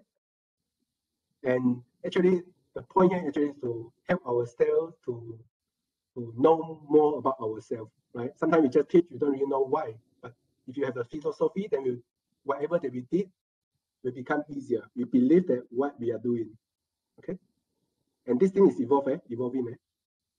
Okay? So if you want to know more, you can read the example they give you. So there are two winners for the Academic Anugerah Negara. So they have their own philosophy you can read. And then the next thing is appendix. So appendix is all the proof. So that's the reason why the portfolio seems very thick, right? The one that I show you 100 pages, 200 pages, mine also 150 pages. It seems a lot. It's sangat-sangat menakutkan. It seems like, oh, so many things I want to do, but actually it's not much. The most important thing is the evidence. Okay, this one, you need to document, just like what I say, follow the principle just now, right? I show you the RD, right? Analysis, design, develop, implement, and evaluate. Okay? After we have done this, then actually everything is there. We can make the level of the impact actually is measured in E.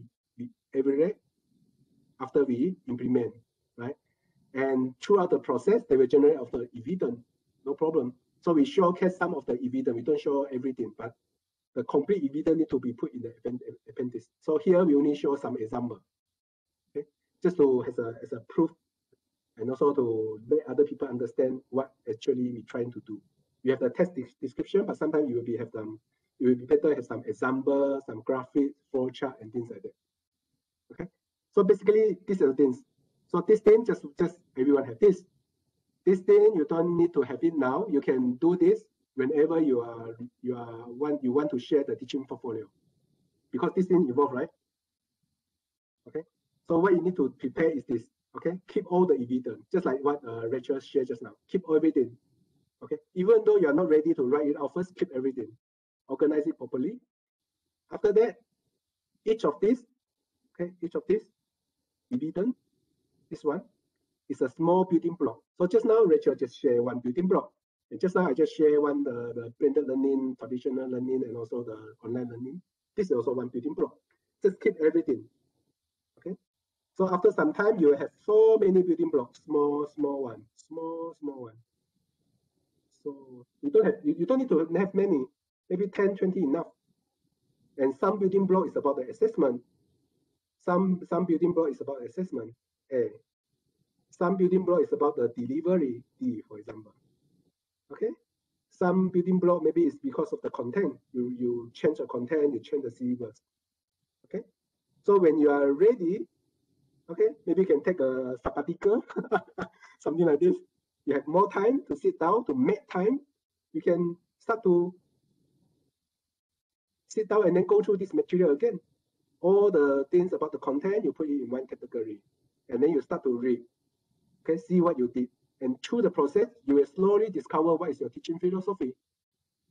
Assessment, same thing. Okay, put it in one together, then go through this.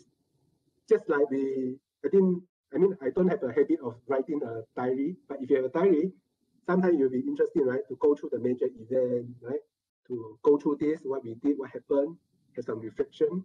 Okay, same thing for delivery. And from here, you can find some common theme. Okay, common topic or themes. Okay. Okay. And then after you have this, then you can consult some people who are from the education background, have some knowledge, to link all these things that you're doing to the some pedagogy, concept, theory, or assessment theory, and things like that. Yeah. So this is a learning process. Yeah. So there are two levels. First, you can do your small building block. And if someday you think there is a time, you think that you have enough, and maybe you don't know, maybe the Akib price for the first prize will increase to 100,000 ringgit. You never know, right? Then there might be a good motivation to put them together. You're willing to take 2 weeks, leave, okay, just to do this, to finish the pitching portfolio to submit. Okay, you never know. Okay. Okay, so these are the contents, right? So I need to emphasize this. This is very important, because if not, right, if you go through the teaching portfolio example, it's very hard for you to grab what are the important things. So the important thing is a small building block. The rest you already have them. The rest you have them already. Okay. You don't need to have many building blocks. You have 1, 2 is enough. Even 1 is enough. Okay. Start to do that. Okay. So I'm showing you a few examples of the content. So the format of the teaching portfolio. So I go through it very quickly at 10 minutes. Last 10 minutes. So first is the Anugerah Akademik Negara. So this is the highest. Anugerah is what? Highest award and recognition for an academic in university. Okay, including the public university and private university. Okay, so here there are many categories. So one of these is Anugerah Pengajaran, and in the Anugerah Pengajaran they divide into discipline. So for example, if you are teaching mathematics, you should submit to the mathematics. If you're teaching about genetic, there's a category on the molecular biology, for example. Okay. If you are teaching a cow, then you have a category for the social science. Okay. So the price here is 50,000. It's a lot. It's a cash money go to your pocket. Okay. Okay. So these are the table of content. So there are 2 examples that I share with you. The portfolio following the Academic Negara portfolio, the format. So first you have teaching philosophy, your overall strategy in teaching and learning assessment approach. Okay, so you see teaching, supervision, assessment approach. So actually this is your the summary of your small building block, summary. Okay, and creativity and innovation and the impact of the teaching and learning. Okay, so the creativity and innovation, so that means that you need to show that before and after, what happened before and after. Okay, before and after. Okay, and to show that also how this new approach impact in the teaching and learning. So the impact, there can be two forms. One you can assess through the learning outcome. Another one is a learning experience. Okay, so learning outcome you can use like marks, okay, student marks. Okay, but not the overall mark. Maybe you just want to improve that one learning outcome, then the marks of that particular question or assessment. And also came from the student feedback. Okay, or the example of the student work, assignment, project, and things like that. Then learning experience, you can get this from the PPKA 7, right? This is from the student experience. At the same time, you can get the student feedback as well. Okay, ask them to give them feedback. Encourage them every class, especially the lecture, the class, the session that you did something new, and it will be worthwhile to, and it is okay to make an assessment. I mean, to make an evaluation whether the changes that you make have some impact or not, right after the class, right? If not, then after the semester only, then you ask, maybe they forgot already, right? Okay. Okay, so this is an evaluation. So this can be for your colleague, right? Your previous achievement. For example, you participate in some teaching carnival before you earn some, I mean, you win some award, your work have been recognized, your teaching have been published in some journal, okay, Asian research and things like that. And then the testimonial also. This is from the student feedback or your colleague feedback on teaching and supervision. Okay. And then improvement of the assessment as a professional development. So you need to show that you also improve. Okay. And the scholarship in teaching, supervision, and also the assessment. So this is more on the supervision. So any question about this? So I'm not going to go through the detail. Later I'm going to give you the note. I mean this thing you can read this. So there are more description what you need to have in each of this session. Okay. Okay. So what you need: evidence, testimonial. So this one. Yeah. Assessment via reflection practice. So what is a reflection practice? You can Google. So there's a guideline. So there's a workflow you need to follow. And scholarship, so your contribution, sharing knowledge, practices, recognition, leadership, right? Maybe you are the Ketua program or you something like this. Okay. So this is an Anugerah Academic Negara. So there are two portfolio examples, and this is the only two that I can find. I try to look for the portfolio from other winners, but I cannot find them. Actually, they should share, right? But anyway, so the last thing I want to share is the ugly. So this one is an Anugerah Khas YB Menteri Pendidikan. So I never participate in the Anugerah Academic Negara because the minimum requirement is 10 years of the experience as an academician. I'm not qualified yet. So I only can try this one for fun. Why not? I mean, I don't have to spend any money. I spend some time to prepare a portfolio, but UMS sponsor everything for my trip. So, so this is an example. So the format is slightly different. So the format is following the things that I shared with you just now. Okay, it's following the ADDIE model, ADDIE. If they didn't say explicitly, but if you go through the form, you realize actually it's follow this model. So there's a synopsis, problem statement. What is the problem? Objective, how you design, okay, to solve the problem, how you implement it, and how the student involved. So you need to show some proof, and then the impact. So from the learning outcome, soft skill, altitude, and so on and so on. Okay, so this is a format. So it's slightly different from the Anugerah Academic Negara, but the building block is still the same building block. Okay, so for this one, okay, so it's different from the teaching portfolio Anugerah Academic Negara. This one is very long. Usually I find 200 pages, 100 pages. That's normal. But for this, they have the form, very specific form. You just need to fill in the form, fill in the detail. But they have the limit. For example, problem statement, you need to write it out in 100 words. Design 200 words, for example, maximum. Implement 200 words. Okay, so there's a limit. So that's the reason why for each section, you also need to have an appendix for supporting material, because they have the word limit. We cannot put the evidence.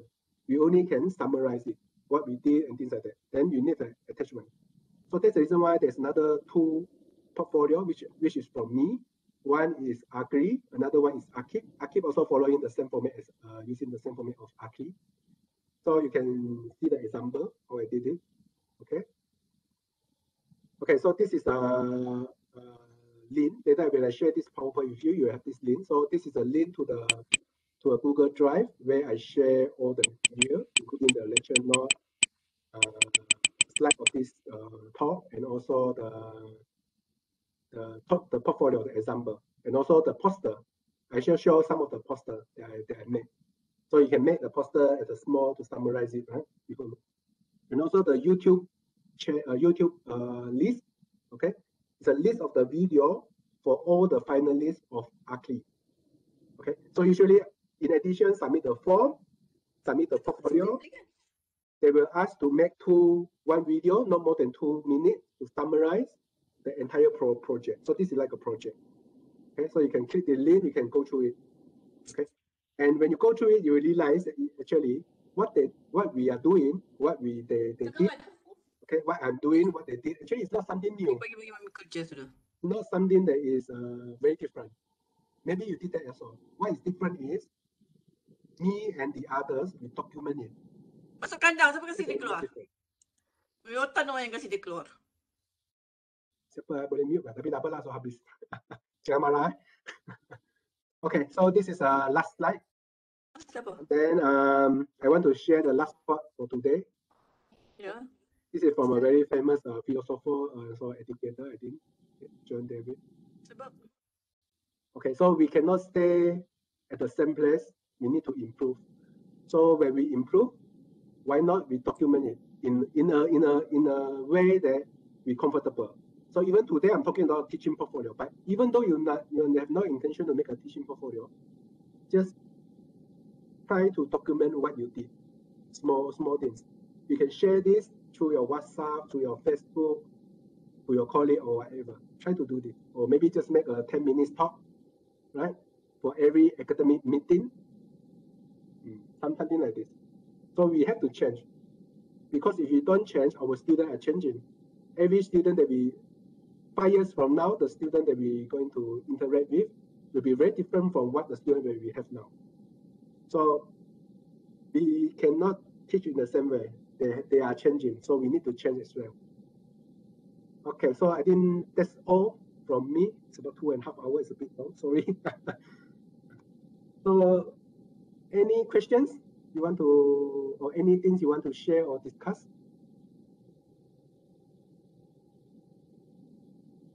Anything? I share one little thing chemical engineering engineering side started doing lah. We normally send out a course outcome, what the student think they did according to the course outcome learning objectives of that subject lah. So for the whole course, before they get the final grade, they fill this in, and then I put a little question at the end. Please give your personal comment on my teaching style. So that one is another evidence-based. You teach the students macam mana, the students think what performance they might get. Like 1, the lowest, 5 is the best. So they put lah which one they think they did well on which CO, which one is their weakness, and then you can align it with your result, the actual result. It might not align, but there's 1 year that the students all said they got grade number 5. Tapi the grades are all really bad. And then there's 1 year that it almost is the same. So it's a good reflection of what you think you've done, what they think they've learned is actually how they're assessed. So it matches better. So I try to think about how to reduce the bias on my side when marking, because you tend to try don't look at the CO what they think they achieve lah first. You mark first, and then you check. And then when I get the course outcome, when I send it out from Google Form, I don't record who they are. To leave it blank, I mean anonymous, so they can be brutally honest with you. So some are brutally honest. You can cry after putting so much effort, but it's the truth. Nobody care. The weight of this feedback is very important to prove. Yeah. So that's one thing lah that I can share as well. Inspiring lah, Dr. Liew. Thank you very much. Membara sudah. Mula-mula saya stres. Dengar Okay. So I can say, so my not the advice, but maybe my advice for my own experience. So create this opportunity. Now there's an Akademik, right? There's a form. Just take the form. Just do whatever you can do. Don't think that it's low quality lah, too small lah, cannot win lah. Don't think about this. Take this opportunity. Make some time. Make whatever time you can make in the next 16 days. Betul kan, Kasvi? 16 hari lagi kan? Yeah, maybe just spend one weekend. Okay, sit down. Just document what is for you most meaningful changes that you make over your career. Just submit the form. Basically, start from zero first lah kan. The first one is to show where were you, what you used to do, and then show that the key milestones of changes. On this time, this change. On this time, this change. On this time, this change. And then the evidences of these, and then the outcome lah. If I look at your. So all of you can check my example, but do not follow my example, because for me I start earlier. So that's the reason why when you see, right, for my form, I document what I did in the past 5 years sometimes. So if you look at it and say, oh, you have to do it this way, no, I can tell you no, not necessary. This will not count as a mark. No, it's not about quality. Some of the example, they just do it in 2 weeks. Okay, this week they do something, next week they do something. They find the impact, they document it. It's good enough. Okay, just to start to do it. Don't actually. That's the reason. One of the reasons why some people ask me to share. I'm willing to share, but what I'm worried is that when they look at my example, they think, oh, I have to do it this way. No, just start something small. Just take this opportunity to start to do that, and then do it slowly. So if we were to start now, that means we do with the recent, what do you call this, our recent course lah. Like maybe this the last semester, just the recent past semester, or within the 1 year semester, because like as you mentioned, it requires evidence bah. So a lot of the things like in the past, like 5-6 years ago, mana lah ada simpan lagi, maybe ada here and there, but it's all everywhere. Oh, that rhymes. Okay. And then that's why I'm thinking, so if we really want to start, I guess it's okay to start with the recent one only. Yeah. So my example just an example. I don't need to follow that one, because the most important thing is that it's not that we want to win, we want to make the best one, we want to beat other, we want to say no. Just that encourage. Actually, the purpose of the Akademik actually is to encourage us to start to do that. Right? Just start something small. No worry. If you look at the form, right? Just go to the form. I didn't. Nanti Kasvi will share. Just look at the form. Actually, it's very simple. The form. Yeah, it's very simple. Okay, that what do you call this whatever I keep aside. I'm just curious lah, because you actually, I mean how to say, impressed and amazed that you actually managed to collect all your evidence for the past 5-6 years. Did you started it like 5-6 years ago, or you started only when you started to decide to join in the, what do you call this, to do a teaching portfolio? I only realized it. I only know about teaching portfolio in 2018. Frankly speaking, so I started to teach in 2014, right? Join university. 2018, I only know about the teaching portfolio. Then I met a few persons who shared with me. Then I have all the evidence, because I mean, actually we have all the evidence, right? I mean, we already prepare the course file, everything, right? And sometimes, for me, actually, I always get the feedback and keep all the mark properly. So I still have the evidence. So maybe I'm lucky lah, because I usually keep everything. I don't throw out. So every week what I did, I keep it. But during that time in my mind, I don't know about the teaching portfolio, but I still keep everything. But I know that every time I did something new, I try something new, I want to keep the information for me to know whether it's work or not. During that time before 2008, this is only my intention. I want to know whether there's a differences where I do this. If not, then why? That's all actually. I never documented it. No, but I keep all the evidence, fortunately. Then in 2018, I learned about this. Then I start to see some examples. Some people share with me. I think, I have everything. And what they did actually is what I did as well. And maybe I did a bit better than them. Why not just compile them? So I just take the opportunity to compile them. And the main motivation is, first one is AKLI. There's an Anugerah Mantri, right? So I spent 3 weeks to learn how to make a portfolio. No one has, I have no one to ask. I don't know how to do it. Just agak-agak saja. Fortunately, luckily, agak-agak, I managed to get into a finalist and things like that.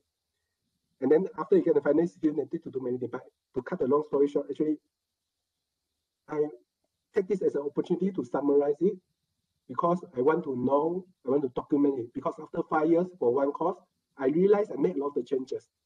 And it's a bit pity if I keep this for myself. So I want to make a portfolio so I can share with anyone who are interested. My portfolio also share with many other people also outside UNS. So that, for example, I teach the subject that I work in, or the AKLI is a GIS. I find a way to teach a student which student learn them better. So that's the reason why whoever that teach the same subject, if they want, I share with them so they can learn from my experience. So this is the main motivation. Of course, another thing is, if I win that AKLI, the price is 10,000, which is a lot. It's really a lot. That's a good motivation. 10,000 ringgit. And during that time, my kids asked for a piano, so I'm thinking, why not? Okay. That means piano is a motivation. I just wondering, because I mean, for other faculty, mainly one lecturer or two lecturers actually teaching one kursus. But for medic, right, it's a bit different, because medic, they're very particular about the content expertise. So even one lecture topic, actually, we assign to one particular lecturers, actually, because we really want that specific what do you call this person who really the expert, who is really the expert to teach it. So in this case, sometimes some of us, I mean, especially my the colleagues in our faculty in FPSK, the most is you only have like 2-3 lectures only. So can that be compiled as well as, you know, to make this teaching portfolio? Because and also because assessment, we are doing it collectively, not like individually, you see. But for that's the sort of how to say the unique thing about our faculty, like I would say, because that's why it's a bit hard for us to come back. I mean, to come up with some things like a teaching portfolio. We can do a reflection, but of course, like lecture by I mean, according to the lecture topic or the discussion topic or whatever. But is to, you know, to bring it up and then sort of to wrap it up at the end of it with an assessment is difficult, because if we teach one lecture topic, that means that's equivalent to one question coming up from that topics by that lecturer.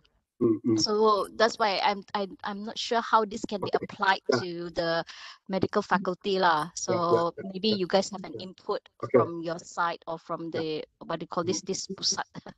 So actually, you thank you, Sylvia. You asked a very important question. I did not touch about this just now because I don't want to bore you with this dry material. But actually, just now I show you two, right? Anugerah Akademik Negara and also AKLI, right? And also AKIP. Anugerah Akademik Negara is for individual. It's really personal. So what you wrote there is a small building block. It can be just part of the course or whatever. It's your personal journey. For AKLI, it's more like a project. So if you look at the form, actually, it's a team. You can form a team. So all the lecture in that particular course. So for AKLI, it's more course specific. Only the portfolio for the particular course. So all the people can be participate in that. I mean, all the lecture that involved in that course. And for the AKLI, you don't need to present the entire course. You can just, maybe the problem is just one learning outcome. That's all.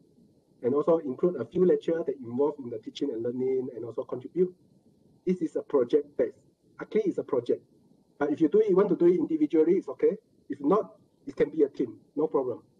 There were no problem. Okay. I see. Okay. Yeah. So the most important thing is you have the building block, and then if you go to ACLI, then you can form a team, right? If you go to you want to go to AAN, then this is personal. So as long as you have the building block, you always can take the material, reintegrate them, and then present in a format that recognized by others who are interested. Okay, thanks for that info, Liew. Thank you. Oh, yeah, so for ACLI, it can be the teamwork. It can be a team. Okay, I share with you my experience ACLI 2019. I am the only finalist solo. I am the only one. I know there's another professor for medical for assessment. There are only 2 finalists, which is solo. The rest is all teamwork. 5%, 4%. So it's better to have a teamwork as a start, right? So you can support each other, right? Yeah, I think the teamwork one is good as well. So it makes the compiling less strenuous lah. So I mean, like share the load and everybody get the glory also at the same time. But if it's 10,000, you have to share 5% lah. Huh? Yes. Prof, have to ask. Money is always the motivator. Why But not? thank you for the sharing. Why not? I mean, no one don't want the money, right? And so, Kasvi, tahun ni berapa hadiah pertama Akib? Apa tu doktor? Sorry. Itu hadiah Akib tempat pertama. Oh, hadiah 1,000. Oh, 1,500, 300. Oh, 1,500, 1,300. Okay. Tapi untuk yang anugerah harapan AAN tu kan doktor 1,500. Ya, hadiah sama macam tahun lepas. Oh, sama. Okay. Sama. Okay. So now you have the answer. So yeah, it's okay. It's just something to look forward to lah. But yeah, thanks for the sharing. At least now we know how it can be applied to the medical faculty. Thanks. Yeah, no problem. Yeah. So I think that's all for today. So thank you very much for the 2.5 hours that you spent with me, and I also learned a lot from your sharing. And hopefully I would like to hear more from you actually. When you did something, maybe share with me so I can learn something as well. And I think that's all from today. So for those who want to leave, you are free to go. I think, right? Okay, recognizer. So I will stay a bit more. For those who want to ask more questions, I will be more than willing to answer. Okay. So I will be here. I will be last to leave the room. Okay. Okay, Dr. Liew, thank you very much. Okay, thank you. Bye-bye. Saya rasa ada, kejap Dr. Liew, macam ada Dr. Denis di sini. Ada? Mana dia? Sekejap saya unshare dulu.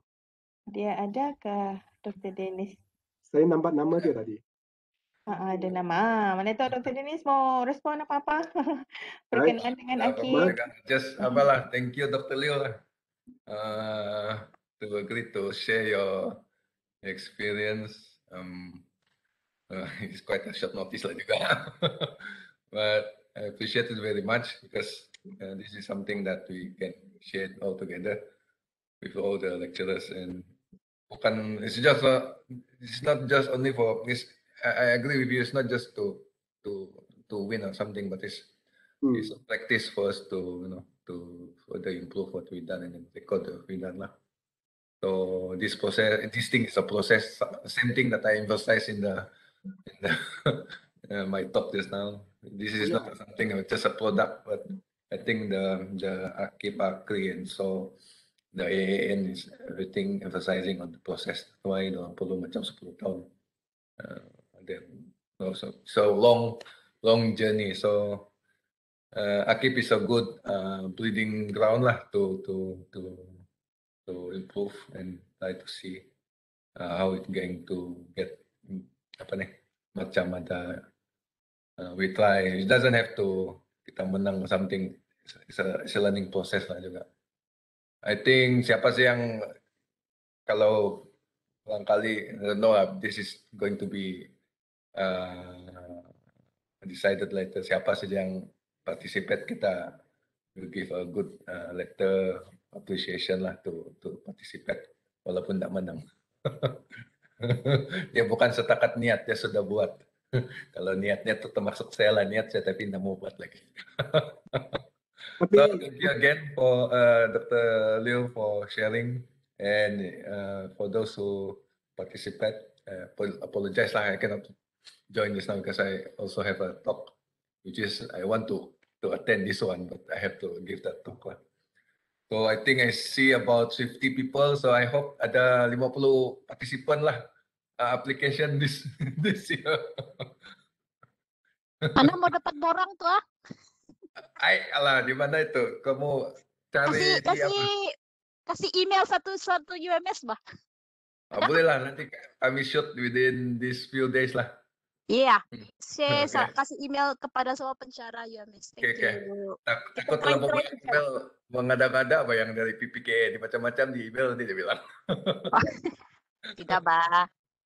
After dengar siapa Liew punya sharing, macam ada motivasi sedikit lah. Coba saja, just try to participate. We appreciate well. Kalau bagus bah, kalau pendaftar BSM boleh kasih rekod kita punya effort, walaupun menang kah kalah kah apakah kalau kasih rekod kan. Itulah itu belum dapat capture bahagian ini. Kan? Tapi saya rasa ada dalam ENPT tu, kalau kamu ada participate, ada aktif sana. Ya, tapi dia tidak cakap betul-betul di mana bah. Kan, macam kalau research ada kan the capture. Kecil saja. Tapi saya rasa di PPKA pun ada sudah itu tempat kita record. Ya, kalau research ada, PPKA ada capture. Kalau kita macam ada submit FRGS, at least ada effort lah, ada kasih bagi markah. Kalau macam akademik itu tiada. Kalau di PPKA sudah menang. Iya. Betul kan? Terus malas mau ikut. Kita just buat the minimum saja bah. Ya. That's why lah I said itulah kalau ada kita provide letters lah because of the for the participant lah. Okay. Try to get that the janji to be fulfilled. Alright, this is for me. Thank you very much, Dr. Liew and all the yang hadir lah. Okay, thank you. Ya, thank you Denis. Mau bergambar lagi kan ni Kaspi? Kita bergambarlah dulu untuk rekod lupa bergambar. Ya. Minta buka kamera lah pada mana-mana yang bersedia untuk bergambar. Untuk digambar. Untuk digambar.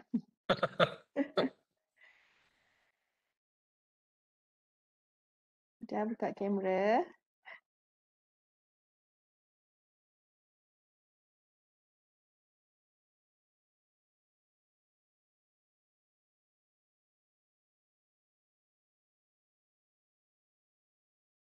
Buka lagi kamera. Oi, Fui, buka kamera, bawa kami ikan sekali. Mana sudah? Tidak sedia untuk digambar. Sedia. Fui, ada lagi kata breadfish. Jangan kalau kamu ikan-ikan, paning kita ini mengira ikan. Saya mau udang sama sotong. Tidak sotong. Tunggu Dr. Julian bikin sotong dulu. Si Dr. Julian ada mau piara apa tuh? Oyster. Sotong jualan. Sotong bah sedap. Sotong UMS. Nanti saya pergi menyandat sotong dulu. Nanti. Bah. Dr. Julian sudah approve copy project tuh ah. Ya, bijak. 1, 2, 3. Alright. Thank you semua. Thank you Dr. Liew. Thank you. Thank you all. Really fun. Akib 15 hari lagi ya. Thank you everyone. Nampak muka si Rich. Wih, saya nampak macam orang kenal Chan Siu Lee. Diam-diam saja di sini. Hilang. Kan? Itu champion tuh si Chan tuh mana dia tuh? Mana itu dulu quiet saja. Mula-mula dia sifu saya itu. Saya tanya dia tuh, mana sudah Chan Siu Lee? Kan? Mau kasih kerja dia tuh. She left already, I think. Oh, she's still here. kita sambung hari lain lah. Okay, bye-bye. Ya, bye semua. Ya, bye.